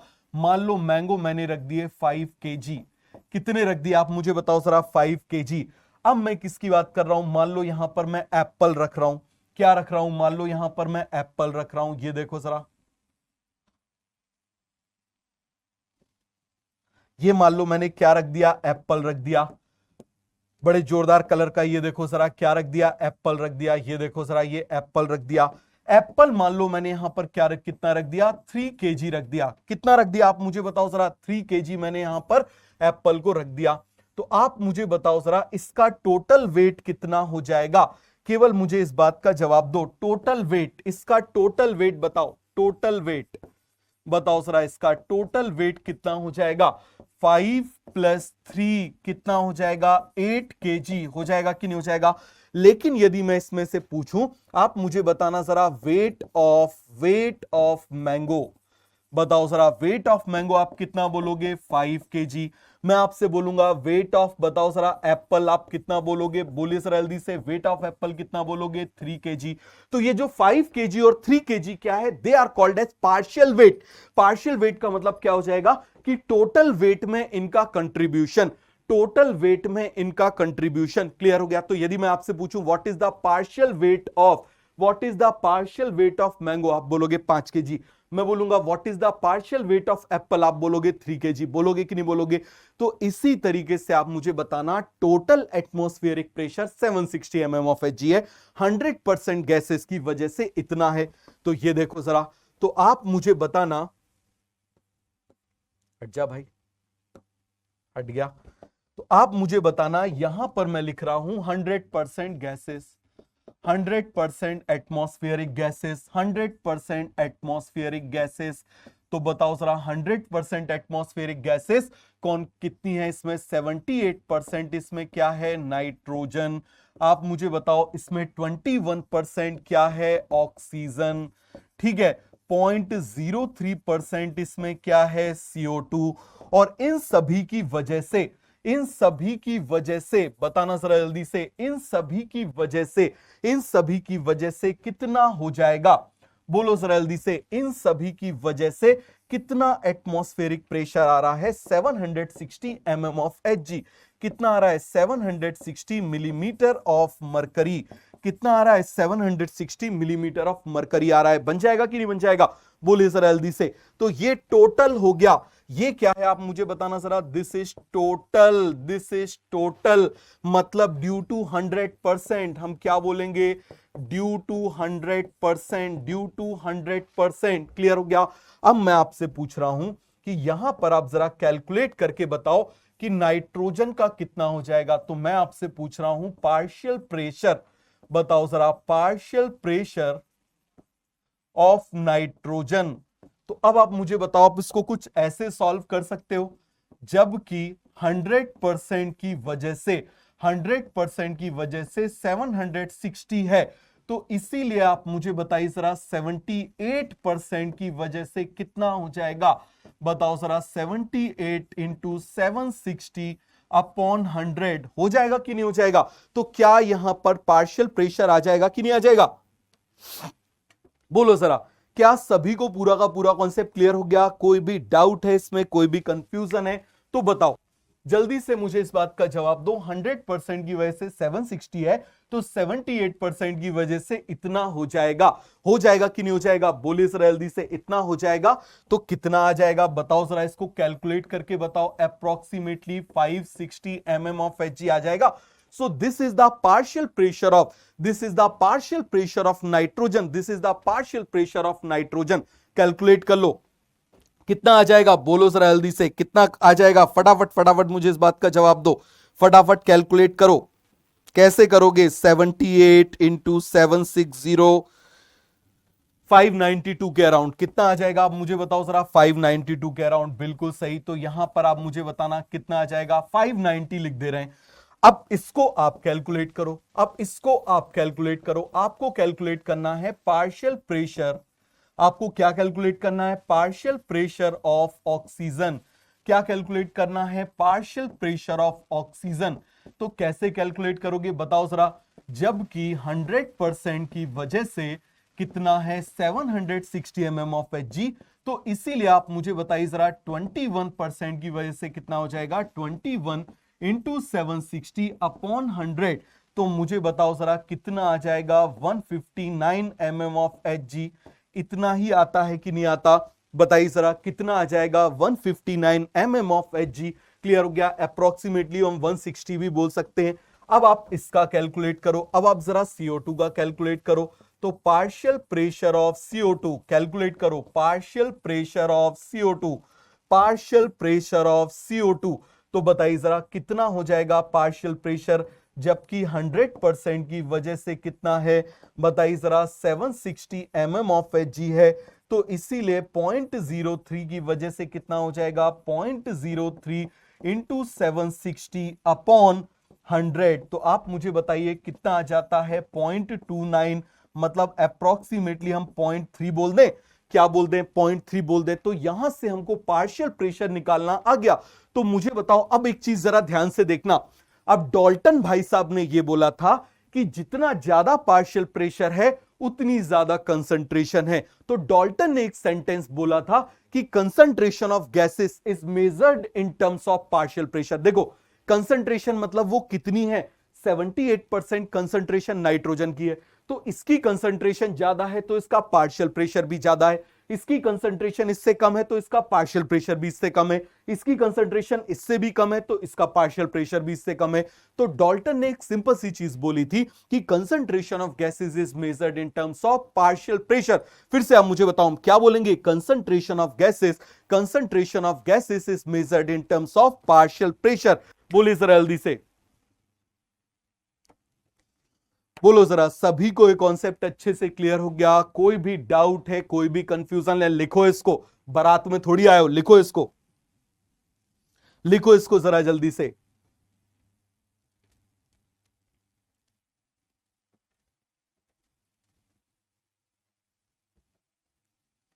Concentration of gases is measured in terms of partial pressure.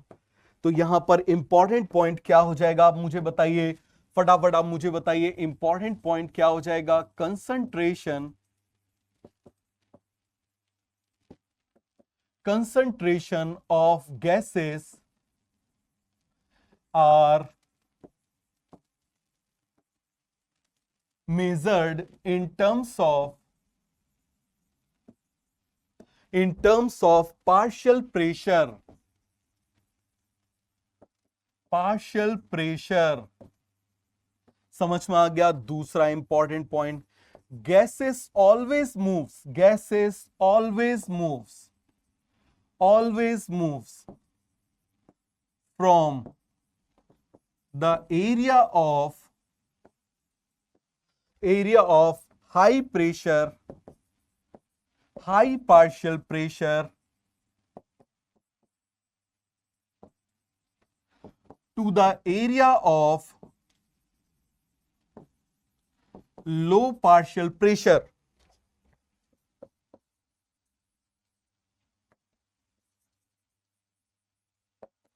Partial pressure clear हो गया? अब आप देखना जरा तीसरा पॉइंट, पहले समझ लो फिर हम लिखेंगे, पहले समझ लो फिर हम लिखेंगे। क्लियर हो गया?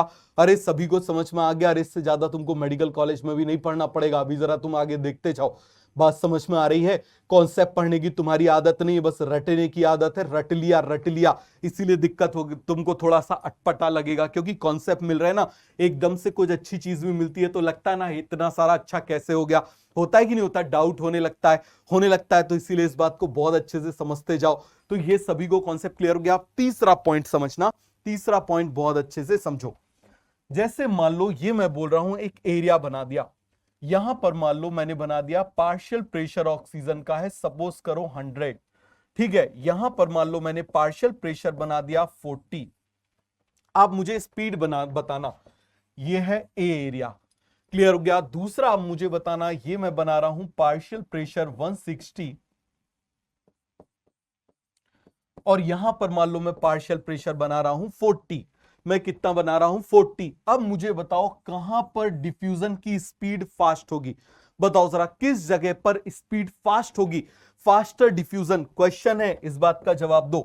फास्टर डिफ्यूजन किस में होगा, स्पीड ऑफ डिफ्यूजन, बताओ जरा कहां पर ज्यादा फास्ट डिफ्यूजन होगा? स्पीड ऑफ डिफ्यूजन, या गैसेस मूवमेंट लिख लेते हैं, डिफ्यूजन भी नहीं पता तुमको तो हम गैसेस मूवमेंट लिख लेते हैं।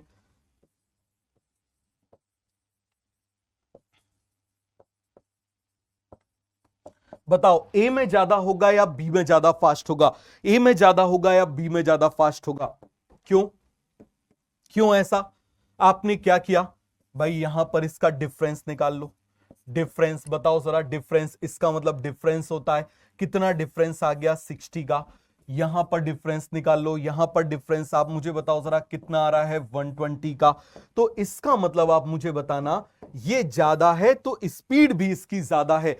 तो इसका मतलब speed of diffusion, speed of gases exchange depends on partial pressure difference. इसी डिफरेंस को ग्रेडियंट बोलते हैं, इसी डिफरेंस को ग्रेडियंट बोलते हैं, इसी डिफरेंस को क्या बोल देते हैं? ग्रेडियंट बोल देते हैं। फिर से आप मुझे बताओ, इसी डिफरेंस को हम क्या बोल देते हैं? ग्रेडियंट बोल देते हैं। तो सभी को ये कॉन्सेप्ट अच्छे से क्लियर हो गया। तो याद रखना, ये जो डिफरेंस है, this difference in partial pressure is called gradient. Type करो जरा एक बार सभी लोग, इस डिफरेंस को हम क्या बोल देते हैं? ग्रेडियंट। क्या बोल देते हैं? ग्रेडियंट। डिफरेंस जितना ज्यादा होगा ट्रांसफर उतनी स्पीड में होगा। तो आप मुझे बताओ, this difference is called as gradient. Clear हो गया? This difference, partial pressure difference is, क्या बोलेंगे बताओ जरा? Difference is equal to gradient. याद रखना, difference is equal to gradient.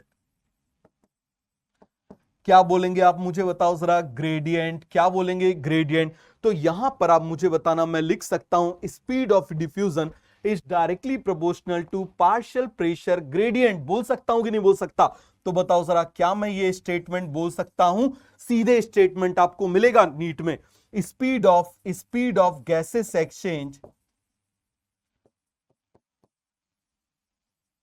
Exchange depends on बताओ जरा, पार्शियल प्रेशर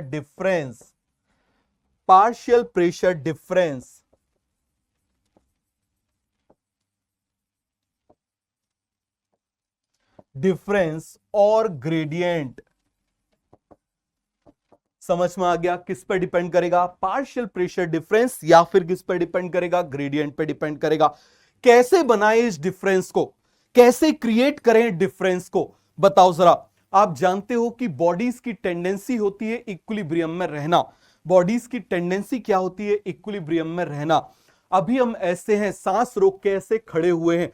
तो आप मुझे बताओ, एक बिल्कुल सिंपल सी बात बताना, जब हम ऐसे सांस रोक के खड़े हुए हैं तो यहां पर आप देखना, जितना पार्शियल प्रेशर बाहर है उतना ही ऑलमोस्ट हमारे अंदर है। तो हम क्या करें ऐसा कि ये डिफरेंस आ जाए, ये प्रेशर का डिफरेंस क्रिएट हो जाए? हम कैसे करें बताओ जरा, कैसे क्रिएट करें? तो इसके लिए एक बहुत ही सिंपल सा तरीका है, चेंज इन वॉल्यूम। क्या बोल देंगे आप मुझे बताओ जरा? Change in volume. क्लियर हो गया? तो सभी को एक कॉन्सेप्ट क्लियर हुआ कि नहीं हुआ? तो अब आप इस बात को समझना, आपने एक लॉ समझा होगा, आपने एक लॉ सुना होगा, पीवी इक्वल टू एनआरटी। कितने लोगों ने इसको सुना है? और नहीं सुना तो तुम 12वीं पास होके कैसे आ गए, इसमें डाउटफुल है। तो अब मुझे बताओ जरा, पीवी इक्वल टू एनआरटी सुना है कि नहीं सुना? अब आप जानते हो इसमें एन क्या होता है? Number of moles. आर क्या होते हैं? गैसेस कांस्टेंट होता है। टी क्या होता है? टेम्परेचर। पी क्या होता है? प्रेशर। वी क्या होता है? वॉल्यूम। वी क्या होता है? मुझे बताओ जरा, वॉल्यूम।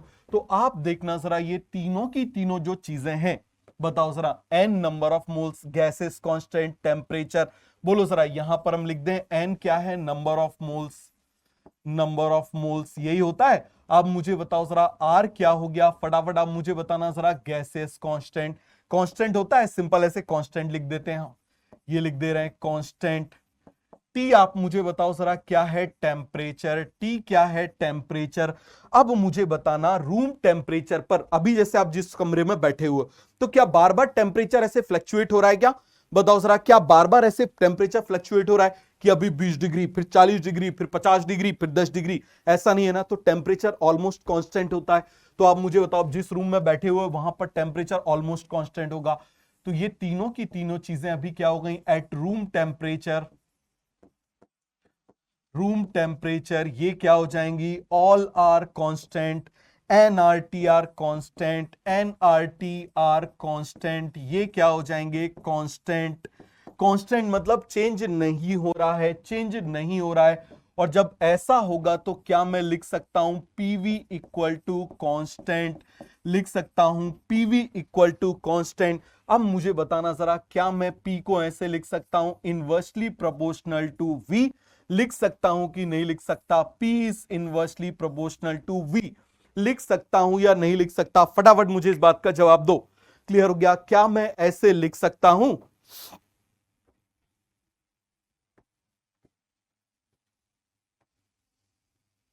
सभी को कॉन्सेप्ट क्लियर हो गया? बोलो जरा, क्या मैं ऐसे लिख सकता हूं? तो अब आप मुझे बताना, यहां पर यदि मैं वॉल्यूम को बढ़ाऊंगा, यदि आप मुझे बताओ, यदि मैं वॉल्यूम को बढ़ाऊंगा तो प्रेशर क्या हो जाएगा? कम।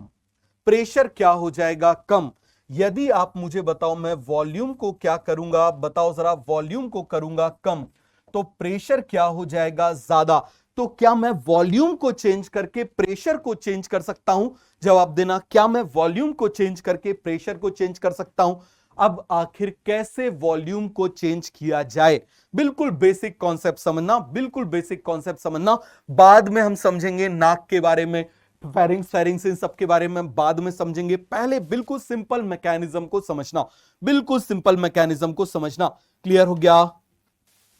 सभी को पूरा का पूरा कॉन्सेप्ट क्लियर हो गया? कोई भी इसमें डाउट है, कोई भी कंफ्यूजन है तो बताओ। सभी को अच्छे से समझ में आ गया?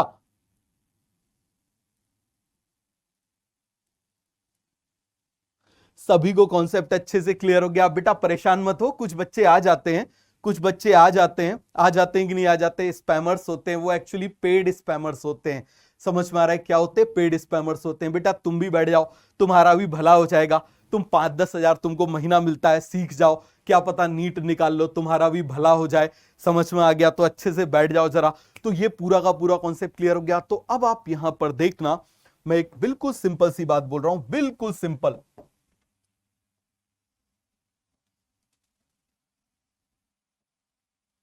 ध्यान से देखना, बिल्कुल सिंपल। अभी हम किसी भी चीज में नहीं जा रहे, ये हम बिल्कुल नाक से स्टार्ट कर रहे हैं। ये देखो जरा, ये नाक से ऐसे मैंने बना दिया, मान लो ये माउथ से ऐसे बना दिया। बोलोगे सर हम तो मुंह से भी सांस ले लेते हैं। बिल्कुल तुम ले सकते हो, क्यों नहीं ले सकते हो? तो अब आप देखना जरा, ये मैंने बना दिया इस तरीके से। क्लियर हो गया? रेस्पिरेटरी सिस्टम आगे बनाते जा रहा हूं, ये देखना जरा।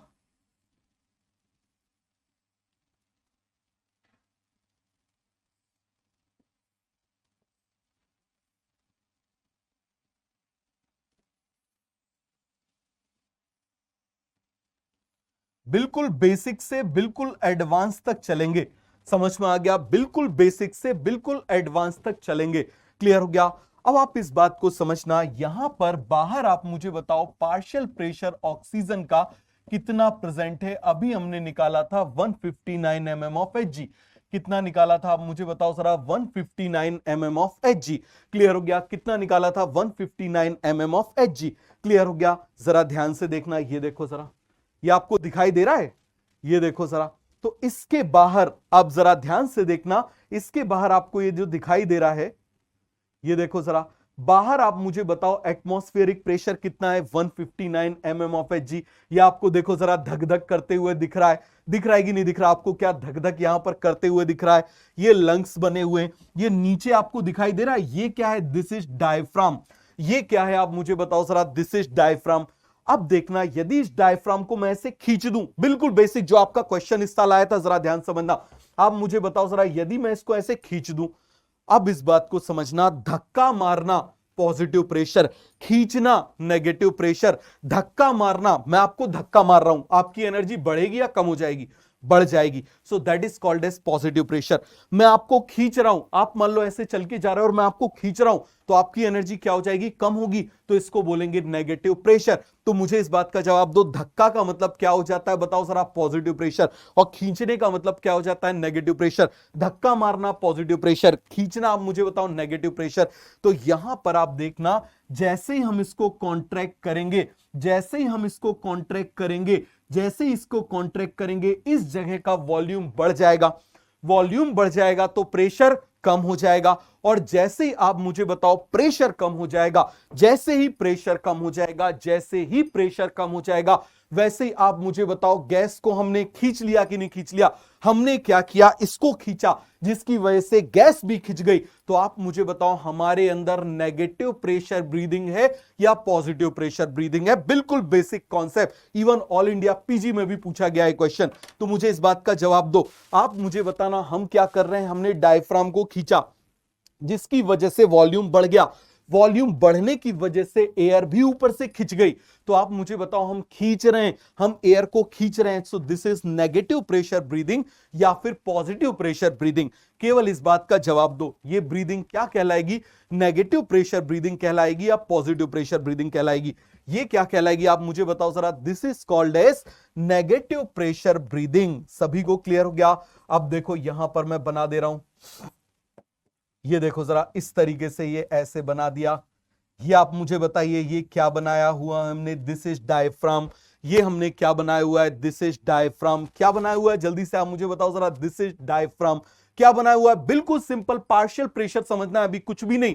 अभी मैं आपको कुछ नहीं बता रहा ये सब क्या है, नेज़ोफेरिंक्स, ओरोफेरिंक्स, ये सब कुछ नहीं। अभी मैं आपको एक सिंपल सी बात बता रहा हूं कि भाई कैसे गैस जाती है, और इसी के ऊपर एक सिंपल सा क्वेश्चन एग्जामिनर ने दे दिया कि वो पॉजिटिव प्रेशर है, नेगेटिव प्रेशर है। तो आप मुझे बताना यहां पर क्या कर रहे हैं, इसको खींच रहे हैं, यहां पर इसको क्या कर रहे हैं, खींच रहे हैं। जरा ध्यान से देखना, ये देखो जरा, इसको अभी ऐसे खींच देते हैं। जब ये कैसी हो जाएगी, ऐसे कॉन्ट्रैक्ट हो जाएगी। ये क्या हो जाएगी आप मुझे बताओ जरा, ऐसे कॉन्ट्रैक्ट हो जाएगी। ये देखो जरा, आप मुझे बताना यहां पर इसको क्या कर देंगे, ऐसे इसको कॉन्ट्रैक्ट कर देंगे। तो यहां पर आप देखो ये मसल ऐसे कॉन्ट्रैक्ट हो गई। ये देखो जरा, मसल ऐसे इसको खींच लिया, तो इसको क्या हो गई, इसमें ऐसे कॉन्ट्रैक्शन हो गया, खींच लिया इसको, खींच लिया इसको। ये देखो जरा, ये ऐसे हमने मसल बना दी। जब इसमें कॉन्ट्रैक्शन हो गया, जब इसको खींच लिया ऐसे पकड़ के, खींच लिया ऐसे पकड़ के, तो आप मुझे बताना जरा यहां पर क्या हो गया, बताओ जरा। कॉन्ट्रैक्शन, बताओ जरा जल्दी से, क्या हो गया? कॉन्ट्रैक्शन। इस कॉन्ट्रैक्शन की वजह से क्या हो जाएगा आप मुझे बताओ जरा, इस जगह पर क्या हो गया, बोलो जरा। वॉल्यूम बढ़ गया। वॉल्यूम क्या हो गया, फिर से आप मुझे बताओ। वॉल्यूम बढ़ गया, और वॉल्यूम बढ़ेगा तो प्रेशर क्या हो जाएगा, कम। प्रेशर क्या हो जाएगा, कम। तो आप मुझे बताना इसकी वजह से हम गैस को बाहर से खींच रहे हैं, हम गैस को बाहर से खींच रहे हैं। तो आप मुझे बताना इस गैस को जब हमने खींच लिया, इस गैस को जब हमने ऐसे खींच लिया, यहां पर पार्शियल प्रेशर डिफरेंस आ गया, प्रेशर यहां पर कम हो गया, प्रेशर यहां पर कम हो गया। तो जब यहां पर प्रेशर कम हो गया, तो इसकी वजह से आप मुझे बताओ जरा, ये जो गैस है, ये जो गैस है वो अंदर आ गई। तो मुझे केवल इस बात का जवाब दो कि यहां पर हम इसको नेगेटिव प्रेशर ब्रीदिंग बोलेंगे या इसको पॉजिटिव प्रेशर ब्रीदिंग बोलेंगे? बोलो जरा जल्दी से। यहां पर प्रेशर कम हो गया, पहले प्रेशर कितना था, 159, अब प्रेशर कितना हो गया आप मुझे बताओ जरा, 104। कितना हो गया, 104 हो गया। तो यहां पर आप मुझे बताना, जैसे ही गैप आ गया, अभी देखो बिल्कुल नॉर्मल है, यहां पर पार्शियल प्रेशर कितना है, 159 है। तो अब आप मुझे बताओ क्या मूवमेंट होगा, नहीं होगा। लेकिन जैसे ही कॉन्ट्रैक्शन किया, उसकी वजह से वॉल्यूम बढ़ गया, उसकी वजह से प्रेशर कम हो गया, और प्रेशर कम होने की वजह से हमने इसको खींच लिया, हमने इसको खींच लिया, ये हमने किया ना। तो यहां पर आप मुझे बताओ जरा, this is negative pressure breathing और पॉजिटिव प्रेशर ब्रीदिंग। देखो यहां पर प्रेशर कम है, प्रेशर कम किया, खींचा, जिसकी वजह से प्रेशर कम हो गया। तो आप मुझे बताओ जरा, decrease in pressure, decrease in pressure cause inspiration. तो यहां पर आप मुझे बताना, क्या मैं लिख सकता हूं, decrease in pressure induces inspiration? बताओ जरा, लिख सकता हूं decrease in pressure, decrease in pressure induces inspiration. तो मुझे बताओ जरा जल्दी से, केवल इस बात का जवाब दो। तो यहां पर हम इसको नेगेटिव प्रेशर ब्रीदिंग बोलेंगे या फिर हम इसको पॉजिटिव प्रेशर ब्रीदिंग बोलेंगे? बताइए जरा, इसको क्या बोलेंगे, नेगेटिव प्रेशर ब्रीदिंग। समझ में आ गया? क्या बोलेंगे इसको, नेगेटिव प्रेशर ब्रीदिंग। क्लियर हो गया, नेगेटिव प्रेशर ब्रीदिंग। सभी को कॉन्सेप्ट क्लियर हो गया? कोई भी डाउट है इसमें, कोई भी कंफ्यूजन है? ऐसे ही नोट्स बनाओगे? सर हमको तो अभी तक रटने की आदत है, स्टेटमेंट लिखवा दो। तुम आर्ट के स्टूडेंट नहीं हो, तुम साइंस के स्टूडेंट हो। कॉलेज में आ जाओ, मेडिकल कॉलेज में, फिर तुम बोलोगे सर हमको सिखा दो, आपके नोट्स बड़े याद आते हैं। अभी स्टूडेंट्स के भरे पड़े हुए हैं मैसेज, जो फर्स्ट ईयर से अभी फर्स्ट ईयर का एग्जाम दे रहे हैं, सर आपके नोट्स बड़े याद आते हैं, क्विकली खटाखट हो जाया करते थे, अब कैसे उसको बनाएं। तो अभी से आपको सिखा रहा हूं, सीख लो। समझ में आ गया? इसमें सब कुछ आ गया, इसमें सब कुछ आ गया। This is called as negative pressure breathing. This is called as negative pressure breathing. सभी को कॉन्सेप्ट अच्छे से क्लियर हुआ कि नहीं हुआ? किसी को इसमें कोई भी डाउट है, कोई भी कंफ्यूजन है तो मुझे बताओ। अब देखो, वॉल्यूम एक और तरीके से कम किया जा सकता है। वॉल्यूम, भाई हमको वॉल्यूम क्या करना है? कम ज्यादा करना है। अभी हमने देखा, हमने वॉल्यूम को अभी कैसे बढ़ाया? हमने वॉल्यूम बढ़ाया जिसकी वजह से प्रेशर कम हो गया। एक तरीका भी हमने देखा, बताओ जरा, एक तरीका हमने क्या देखा? Diaphragm contraction.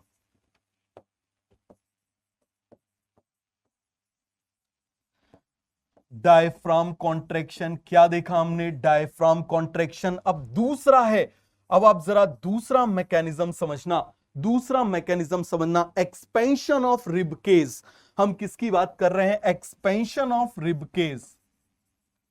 Expansion of rib cage कैसे होगा इसको समझो। समझ में आ गया? ये जो रिब केज है ना, इसको हमको एक्सपेंड करना है। जैसे ही हम इसको एक्सपेंड करेंगे, जैसे ही हम इसको एक्सपेंड करेंगे, वैसे ही आप मुझे बताओ क्या हो जाएगा? वैसे ही क्या हो जाएगा? वॉल्यूम बढ़ जाएगा, प्रेशर कम हो जाएगा। तो जरा समझो, ये मैं बना रहा हूं वर्टिब्रल कॉलम, ध्यान से देखना, ये मैं क्या बना रहा हूं? This is vertebral column. अरे रीढ़ की हड्डी, जानते हो कि नहीं जानते? क्या बना रहे हैं? रीढ़ की हड्डी। और ये सामने की तरफ मैं बना दे रहा हूं स्टर्नम। स्टर्नम का मतलब क्या होता है? ये जो सामने वाली जो हड्डी होती है, इसको क्या बोल देते हैं? स्टर्नम।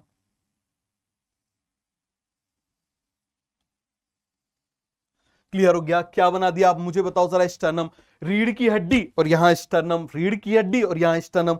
यहां से देखो, पीछे से रिब्स जो है वो निकल के आएंगी और यहां पर जुड़ जाएंगी स्टर्नम में। पीछे से रिब्स निकल के आएंगी और कहां पर जुड़ जाएंगी? आप मुझे बताओ जरा। स्टर्नम में। पूरा क्लियर हो गया? चलो जरा रिब्स को बनाना शुरू करते हैं। ध्यान से देखो जरा, ये रिब्स को बनाना शुरू कर देते हैं। कौन से कलर से बना दें? चलो ये वाले कलर से बना दे रहे हैं। तो आप देखना जरा, ये रिब्स आ गई एक, ये रिब्स को जोड़ते जा रहे हैं, पीछे से ही आ रही हैं। समझ में आ गया? इससे ऐसे जुड़ के ये आती जा रही हैं दो,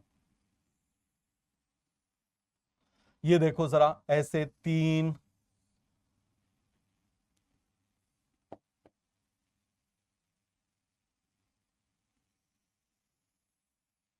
ये देखो जरा वर्टिब्रल कॉलम से और इससे जुड़ी हुई है। ये जरा ध्यान से देखते जाना, ये देखो जरा तीन,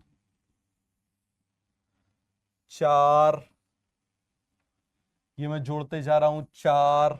ठीक है, अब आप मुझे बताना जरा यहां पर। अरे सभी को क्लियर हो गया कि नहीं हो गया? फटाफट फटाफट मुझे बताते जाओ। और अच्छा डायग्राम बना दूं? चलो और अच्छा डायग्राम बना देते हैं। ये बना दिया, एक दो तीन चार पांच छ सात। तो इस तरीके से आप देखो, सात इस तरफ और सात इस तरफ। ध्यान से देखना जरा, सात इस तरफ और सात इस तरफ क्या होंगी? ये डायरेक्ट रिब्स जो हैं वो किससे जुड़ी होंगी? आप मुझे बताओ। वर्टिब्रल कॉलम से और इस तरफ जुड़ी होंगी। एक दो तीन चार पांच छ सात। ये देखो जरा, दिखाई दे रहा है आपको? रिब्स जैसा दिखाई दे रहा है आपको? पूरा रिब केज जैसा दिखाई दे रहा है? तो आप मुझे बताओ जरा, ये क्या हो गई? फटाफट फटाफट आप मुझे बताना जरा, ये क्या हो गई? पीछे से आप मुझे बताना जरा। पीछे वर्टिब्रल कॉलम से जुड़ी हुई है। पीछे किससे जुड़ी हुई है? वर्टिब्रल कॉलम से जुड़ी हुई है, इस तरीके से पीछे वर्टिब्रल कॉलम से जुड़ी हुई है सारी की सारी। और आगे किससे जुड़ी हुई है? आगे किससे जुड़ी है? आप मुझे बताओ जरा। स्टर्नम से जुड़ी हुई है। किससे जुड़ी हुई है? स्टर्नम से जुड़ी हुई है। क्लियर हो गया? अब इसके बाद आप जरा ध्यान से देखना, तीन रिब्स ऐसी होती हैं। ये तो हमने बना दी, इनका नंबर लिख लें, इनका नंबर लिख लें। देखो जरा, इसको मैं बोल दे रहा हूं 1 1, मतलब first pair 2 2, second pair 3 3, third pair 4 4, fifth 5, 6 6, 7 7। तो यहां पर आप देखना 7 पेयर जो रिब्स हैं, 7 पेयर रिब्स, 7 पेयर रिब्स जो हैं, आप मुझे बताओ कनेक्टेड क्या है, किससे कनेक्टेड है? एक तरफ वर्टिब्रल कॉलम से, एक तरफ स्टर्नम से, एक तरफ वर्टिब्रल कॉलम से, एक तरफ स्टर्नम से जुड़ी हुई है। जुड़ी हुई कि नहीं जुड़ी हुई? बताओ जरा किससे जुड़ी हुई है? एक तरफ वर्टिब्रल कॉलम से, एक तरफ स्टर्नम से, एक तरफ वर्टिब्रल कॉलम से, एक तरफ स्टर्नम से जुड़ी हुई है। जुड़ी हुई है कि नहीं जुड़ी हुई? जल्दी से आप मुझे बताओ। इसके बाद आप देखना 3 पेयर्स रिब्स होती हैं। ये देखो जरा 8, 8, 9, 10, यहां पर भी बना रहा हूं 8, 9 और 10। ये तीनों की तीनों रिब्स जो होती हैं ये आपस में ऐसे जुड़ जाती हैं। ये तीनों की तीनों रिब्स क्या हो जाती हैं? ऐसे आपस में जुड़ जाती हैं। ये देखो ऐसे आपस में जुड़ गई। और यहां पर आप देखना ये किसकी मदद से, किसकी मदद से? यहां पर एक कार्टिलेज होता है, उसकी मदद से ये ऐसे इससे जुड़ जा रही हैं। किससे जुड़ जा रही हैं? यहां पर देखो जरा ये ऐसे जुड़ जा रही हैं। अरे सभी को पूरा का पूरा कॉन्सेप्ट क्लियर हुआ? तो यहां पर आप मुझे बताओ क्या ये रिब्स आप मुझे बताओ जरा, क्या ये रिब्स डायरेक्टली कनेक्ट हो रही हैं? पहले केवल आप देख के बताओ। यहां पर ये जो रिब्स हैं they are directly connected, these ribs are directly connected. लेकिन क्या ये रिब आप मुझे बताओ डायरेक्टली कनेक्ट हो रही हैं? नहीं हो रही हैं। ये रिब क्या हो जा रही है? यहां पर इस तरीके से कनेक्ट हो जा रही हैं।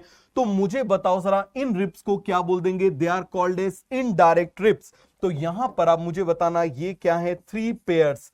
ये क्या है आप मुझे बताइए जरा? 3 पेयर्स जो रिब्स हैं इनको क्या बोलेंगे? Indirect rib. बताओ जरा इनको क्या बोल देंगे? They are called as indirect rib. इनको क्या बोलेंगे? इनडायरेक्ट रिब बोलेंगे। क्लियर हो गया? इनको क्या बोलेंगे? डायरेक्ट रिब बोलेंगे। इनको क्या बोलेंगे? डायरेक्ट रिब्स बोलेंगे। क्लियर है? क्यों? क्योंकि ये डायरेक्टली कनेक्टेड है। क्योंकि ये क्या है आप मुझे बताओ जरा? डायरेक्टली कनेक्टेड है। अरे बन जाएगा। सभी को पूरा का पूरा कॉन्सेप्ट क्लियर हो गया? अब आप देखना लास्ट में 2 पेयर रिब्स ऐसी होती हैं। ये देखो जरा 11, 12। ये जो रिब्स होती हैं ये किसी से भी कनेक्ट नहीं होती हैं। 2 पेयर रिब्स, तो इनको फ्लोटिंग रिब्स बोल देते हैं। इनको क्या बोल देते हैं? 2 पेयर रिब्स। ये जो 2 पेयर रिब्स हैं, 2 पेयर रिब्स, ये किसी से भी इस तरफ सामने कनेक्टेड नहीं है, पीछे कनेक्टेड है। पीछे कनेक्टेड है। ये 12 की 12 पीछे वर्टिब्रल कॉलम से कनेक्टेड है, लेकिन ये डायरेक्टली स्टर्नम से कनेक्टेड है। ये कनेक्टेड नहीं है और ये बिल्कुल भी कनेक्टेड नहीं है। तो इसका मतलब ये क्या हो जाएंगी? फ्लोटिंग। ये क्या हो जाएंगी आप मुझे बताओ जरा? These are floating ribs. ये कौन सी रिब्स हो जाएंगी आप मुझे बताओ जरा? They are floating ribs. सभी को पूरा क्लियर हो गया? किसी को इसमें कोई भी डाउट है, कोई भी कंफ्यूजन है तो बता दो। फिर से बना के बताऊं? फिर से बना के बता दे रहा हूं। ये देखो जरा आराम से बन जाएगा डायग्राम, कुछ है ही नहीं इस डायग्राम में। फिर से देखो, फिर से बना के बता दे रहा हूं। अब जरा ध्यान से देखना, मैं आपको साइड व्यू से बता रहा हूं। अब मैं आपको साइड व्यू से बता रहा हूं तो आपको ज्यादा अच्छे से समझ में आ जाएगा। जैसे देखना, यहां पर मैं ये वर्टिब्रल कॉलम बना दे रहा हूं। ये मैं क्या बना दे रहा हूं? This is vertebral column. यहां पर मैं क्या बना दे रहा हूं? This is sternum. ये मैं क्या बना दे रहा हूं? बताओ जरा जल्दी से। ये मैंने क्या बना दिया? स्टर्नम। ठीक है। अब आप देखना यहां पर ये जो रिब्स थी, यहां पर ये जो रिब्स थी, ये देखो जरा साइड से देख रहे हैं। फर्स्ट पेयर उस तरफ से भी होगी ऐसे ही, सेकेंड, थर्ड, फोर्थ, फिफ्थ, 6, 7। तो आप देखो जरा ये जो 7, हमको आपको पता है हम कैसे देख रहे हैं? हम ऐसे देख रहे हैं। ये स्टर्नम है, पीछे वर्टिब्रल कॉलम है। ये स्टर्नम है, पीछे वर्टिब्रल कॉलम है। तो आप मुझे बताना है डायरेक्टली कनेक्टेड है, डायरेक्टली कनेक्टेड है तो इनको क्या बोल देते हैं? Direct rib. या फिर इनका एक और नाम रहता है वर्टिब्रो स्टर्नल रिब्स। बताओ जरा इनका नाम हम क्या बोल देंगे? बोलिए जरा जल्दी से। इनका नाम हम क्या बोल सकते हैं? एक तरफ वर्टिब्रल कॉलम है, एक तरफ आप मुझे बताओ कौन है? वर्टिब्रल कॉलम है। ये मैंने बना दिया वर्टिब्रल। और एक तरफ आप मुझे बताओ मैंने क्या बना दिया? स्टर्नम। तो यहां पर आप मुझे बताना ये जो 7 पेयर रिब्स हैं, ये जो 7 पेयर रिब्स हैं इनका नाम क्या हो जाएगा? एक तरफ वर्टिब्रल, एक तरफ स्टर्नम। इनका नाम मैं बोल सकता हूं वर्टिब्रो स्टर्नल रिब्स। क्या बोल दूंगा? Vertebro sternal ribs. बताइए जरा क्या बोलूंगा इनको? Vertebro sternal ribs. क्या बोलेंगे इसको? Vertebro sternal ribs. सभी को कॉन्सेप्ट क्लियर हो गया? क्या बोलेंगे इसको? Vertebro sternal ribs. सभी को कॉन्सेप्ट क्लियर हुआ? किसी को इसमें कोई भी डाउट है, कोई भी कंफ्यूजन है तो बोलिए। सभी को कॉन्सेप्ट अच्छे से क्लियर हो गया? कोई डाउट, कोई कंफ्यूजन? बोलिए। अब आप मुझे इसके बाद बताना, हम और चलते हैं आगे, और चलते हैं आगे। फिर से हम बना रहे हैं, ये मैंने बना दिया यहां पर, this is vertebral column. Vertebral column के बाद में यहां पर मैं क्या बना रहा हूं, दिस इज स्टर्नम। ये मैं क्या बना रहा हूं, दिस इज स्टर्नम। क्लियर हो गया? अब मुझे बताना, ये देखो अभी तक हमने बनाई थी 1 2 3 4 5 6 7, इनको हमने क्या बोला था, वर्टिब्रो स्टर्नल रिब्स। लेकिन अब आप देखना 3 पेयर रिब्स ऐसी है, एक इस तरफ से निकल रही है लेकिन उस तरफ नहीं, ऐसे 2 3, और ये तीनों की तीनों जो रिब्स हैं वो आपस में ऐसे ज्वाइन हो जाएंगी। ये क्या हो जाएंगी, आपस में ज्वाइन हो जाएंगी, और यहां पर ऐसे कार्टिलेज की मदद से इससे ज्वाइन हो गई। तो मुझे बताओ, एक तरफ वर्टिब्रल है, एक तरफ कार्टिलेज है, एक तरफ वर्टिब्रल कॉलम है, एक तरफ कार्टिलेज है, एक तरफ वर्टिब्रल कॉलम है, एक तरफ ये कार्टिलेज है, एक तरफ आप मुझे बताओ ये क्या है, कार्टिलेज है। क्लियर है? अभी बस नाम समझ लो, एक तरफ क्या है, वर्टिब्रल है। अब जरा इसका नाम बता दो, तो 3 पेयर क्या हो जाएंगी, बताइए जरा, बताओ जरा। 3 पेयर रिब्स जो हैं वो डायरेक्टली कनेक्टेड है या इनडायरेक्टली कनेक्टेड है? 3 पेयर्स रिब, बताओ जरा, इनको हम क्या बोलेंगे, फटाफट फटाफट आप मुझे बताना। They are called as vertebrochondral, chondral rib, इसको क्या बोल देंगे, they are called as vertebrochondral rib. क्या बोलेंगे, कॉन्ड्रल मतलब कार्टिलेज, कॉन्ड्रल मतलब कार्टिलेज, कॉन्ड्रल मतलब कार्टिलेज, कॉन्ड्रल मतलब कार्टिलेज। और इन्हीं को आप मुझे बताओ हम क्या बोल देते हैं, they are called as indirect rib. इनको क्या बोलेंगे, they are called as indirect rib बन जाएगा। सभी को क्लियर हो गया कि नहीं हो गया? आगे आ जाओ। ये सब बेसिक बेसिक चीजें जो आपको काम आएंगी, अभी हम बिल्कुल बेसिक बेसिक पढ़ रहे हैं। सभी को कॉन्सेप्ट क्लियर हो गया? आगे बढ़ जाएं, बोलिए जरा, क्या हम आगे बढ़ जाएं?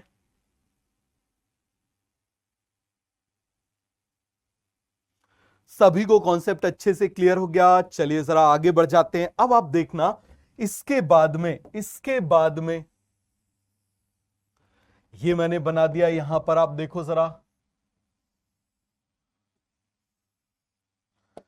अब मुझे बताओ, कुछ रिब्स ऐसी हैं, कुछ रिब्स ऐसी हैं कि जो रिब्स आप मुझे बताना ऐसे बिल्कुल फ्री हैं। तो आप मुझे बताओ, ये इससे जुड़ी हुई नहीं है और केवल इससे जुड़ी हुई है, तो ऐसी रिब्स को हम क्या बोल देंगे, these ribs are called as 2 pair. ये जो रिब्स हैं 2 पेयर रिब्स हैं, 2 पेयर रिब्स, 2 पेयर रिब्स जो हैं इनको हम क्या बोलेंगे, बताओ जरा। वर्टिब्रल रिब्स, वर्टिब्रल रिब्स, या फिर आप मुझे बताओ इनको क्या बोलेंगे, फ्लोटिंग रिब्स। क्या बोलेंगे इनको, फ्लोटिंग रिब्स बोलेंगे। तो सभी को ये कॉन्सेप्ट क्लियर हो गया? बताइए जरा, क्या आपको ये याद हो गया? किसी को इसमें कोई भी डाउट है, कोई भी कंफ्यूजन है तो बता दो। अरे सभी को बन गया। जब तक आपको इनकी पोजीशन समझ में नहीं आएगी तब तक आपको एक्सटर्नल, इंटरनल, कोस्टल मसल आपको कुछ भी समझ में नहीं आएगा। तब तक आपको स्टर्नोक्लीडोमेस्टॉइड आपको समझ में नहीं आएगा। तब तक आपको स्टर्नम का मूवमेंट समझ में नहीं आएगा। और ये मेनली बताया जिससे आपको वर्टिब्रल और स्टर्नम की पोजीशन समझ में आ जाए। तो मुझे ईमानदारी से बताओ, क्या सभी को इतना समझ में आया या नहीं आया? सभी को क्लियर हो गया? आगे बढ़ जाएं। चलो जरा अब हम वापस वही डायग्राम बना लेते हैं। बना ले वो डायग्राम। ये देखो जरा, ये मैंने बना लिया, दिस इज वर्टिब्रल कॉलम। ये हमने क्या बना लिया, दिस इज वर्टिब्रल कॉलम। ये आप मुझे बताओ क्या बना दे रहे हैं, दिस इज स्टर्नम। ये हमने क्या बना दिया, स्टर्नम। सामने से देख रहे हैं, जैसा आपने चेस्ट एक्सरे में देखा होगा। किस में देखा होगा आपने, चेस्ट एक्सरे में देखा होगा। चलो जरा बनाना शुरू करते हैं, चलो जरा बनाना शुरू करते हैं। तो बताओ जरा कितनी कनेक्ट करनी है, बताओ जरा। 1 पेयर, ये हमने 1 पेयर बना दी। इसके बाद आप मुझे बताओ, ये बना दे रहे हैं सेकेंड पेयर, ये बना दे रहे हैं यहां पर सेकेंड पेयर हमने बना दी, एक एक दोनों तरफ। ये हमने बना दिया ऐसे थर्ड पेयर, ये बना दिया हमने थर्ड पेयर। यहां पर आप मुझे बताओ, ये क्या बना दे रहे हैं हम, फोर्थ पेयर बना दे रहे हैं। ये कौन सा बना दे रहे हैं, फोर्थ पेयर बना दे रहे हैं। ये फोर्थ पेयर बना दिया, ये फिफ्थ पेयर बना दिया। ये देखो जरा, फिफ्थ पेयर बना दिया। ये 6 पेयर बना दिया। ये क्या बना दिया, 6 पेयर बना दिया। ये सेवंथ पेयर बना दिया। ये कौन सा बना दिया आप मुझे बताओ जरा, दिस इज सेवंथ पेयर बना दिया। अब सभी को याद हुआ, they are called as direct rib, they are called as direct rib. इनको कौन सी रिप बोलेंगे, they are called as direct rib. अब इसके बाद आप मुझे बताना जरा, थ्री पेयर जो रिप्स हमको बनानी है वो कैसी बनानी है। ये देखिए जरा, ये बना दे रहे हैं, 1 2 3, ये बना दी इस तरीके से हमने। बताओ जरा, 1 2 3। और ये आप मुझे बताओ किससे कनेक्ट हो जाती हैं, सेवंथ रिप से कनेक्ट हो गई। ये देखो जरा, सेवंथ रिप से ऐसे कार्टिलेज की मदद से कनेक्ट हो गई। और इसके बाद आप मुझे बताना, लास्ट की ये जो दो रिप्स हैं, लास्ट की ये जो दो रिप्स हैं, आप मुझे बताइए जरा, ये क्या ऐसे फ्लोट कर रही हैं। आप खुद यहां पर ऐसे टच करके देखो, यहां पर आप देखो, टच करके देखो, ये ऐसे फ्लोट कर रही हैं। ये देखो जरा, ऐसे फ्लोट कर रही हैं। तो इनको क्या बोल देंगे, they are called as floating rib. अब ये कैसे वर्क करती हैं, कैसे वर्क करती हैं, कैसे वर्क करती है, ये हम समझेंगे नेक्स्ट क्लास में। तो मुझे बताओ, आपको बिल्कुल बेसिक बेसिक कॉन्सेप्ट आपको समझ में आया क्या? आपको पार्शियल प्रेशर समझ में आ गया क्या? आप मुझे बताओ, आपको बिल्कुल सिंपल सा कॉन्सेप्ट समझ में आ गया? रेस्पिरेशन का बिल्कुल बेसिक हमने पढ़ा है। आज हमने एडवांस जैसी कोई चीज पढ़ी ही नहीं, आज हमने बिल्कुल सिंपल पढ़ा है। कल हम पढ़ेंगे ह्यूमन रेस्पिरेशन के बारे में डिटेल में। समझ में आ गया भाई? एक एक ऑर्गन के बारे में हम डिटेल में पढ़ेंगे, फिर कैसे गैसेस ट्रांसपोर्ट होती है उसके बारे में पढ़ेंगे। तो मुझे ईमानदारी से बताओ, क्या आपको पूरा का पूरा बेसिक कॉन्सेप्ट्स आपको समझ में आए? कोई भी ऐसा कॉन्सेप्ट है जो आपको समझ में ना आया हो तो मुझे बताओ। आज हमने बिल्कुल बेसिक कॉन्सेप्ट्स पढ़े हैं, बिल्कुल बेसिक कॉन्सेप्ट्स पढ़े हैं कि भाई क्या होता है, क्या करता है, कैसे होता है। बिल्कुल बेसिक कॉन्सेप्ट्स हमने पढ़े हैं। क्लियर हो गया? तो मुझे ईमानदारी से बताओ, क्या आपको पार्शियल प्रेशर समझ में आ गया? क्या आपको पार्शियल प्रेशर समझ में आ गया?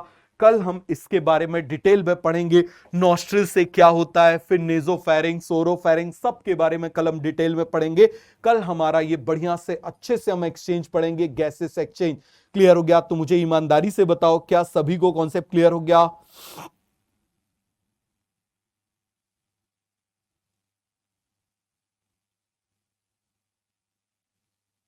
सभी को अच्छे से कॉन्सेप्ट क्लियर हो गया? तो एक बार जरा तीर चला दो भाई लोगों, एक बार जरा तीर चला दो। यदि आपको पूरा का पूरा कॉन्सेप्ट अच्छे से क्लियर हो गया तो एक बार तीर चला दो। और शाम के टाइम में, आज जो शाम वाली क्लास है उसमें हम पढ़ेंगे some basic concepts of 11th class, जो बॉटनी का है। तो शाम को जो कामयाब बैच की क्लास है उसमें बॉटनी की क्लास है, और उसमें हम पढ़ेंगे बिल्कुल सिंपल सिंपल कॉन्सेप्ट, क्या होता है गैमिडोफाइट, स्पोरोफाइट, ठीक है, माइटोसिस, मियोसिस, जिन जिन चीजों की जरूरत, जिन जिन चीजों की जरूरत सेक्सुअल रिप्रोडक्शन में पड़ेगी, उन सभी को हम बेसिक पढ़ेंगे प्लांट डाइवर्सिटी में से।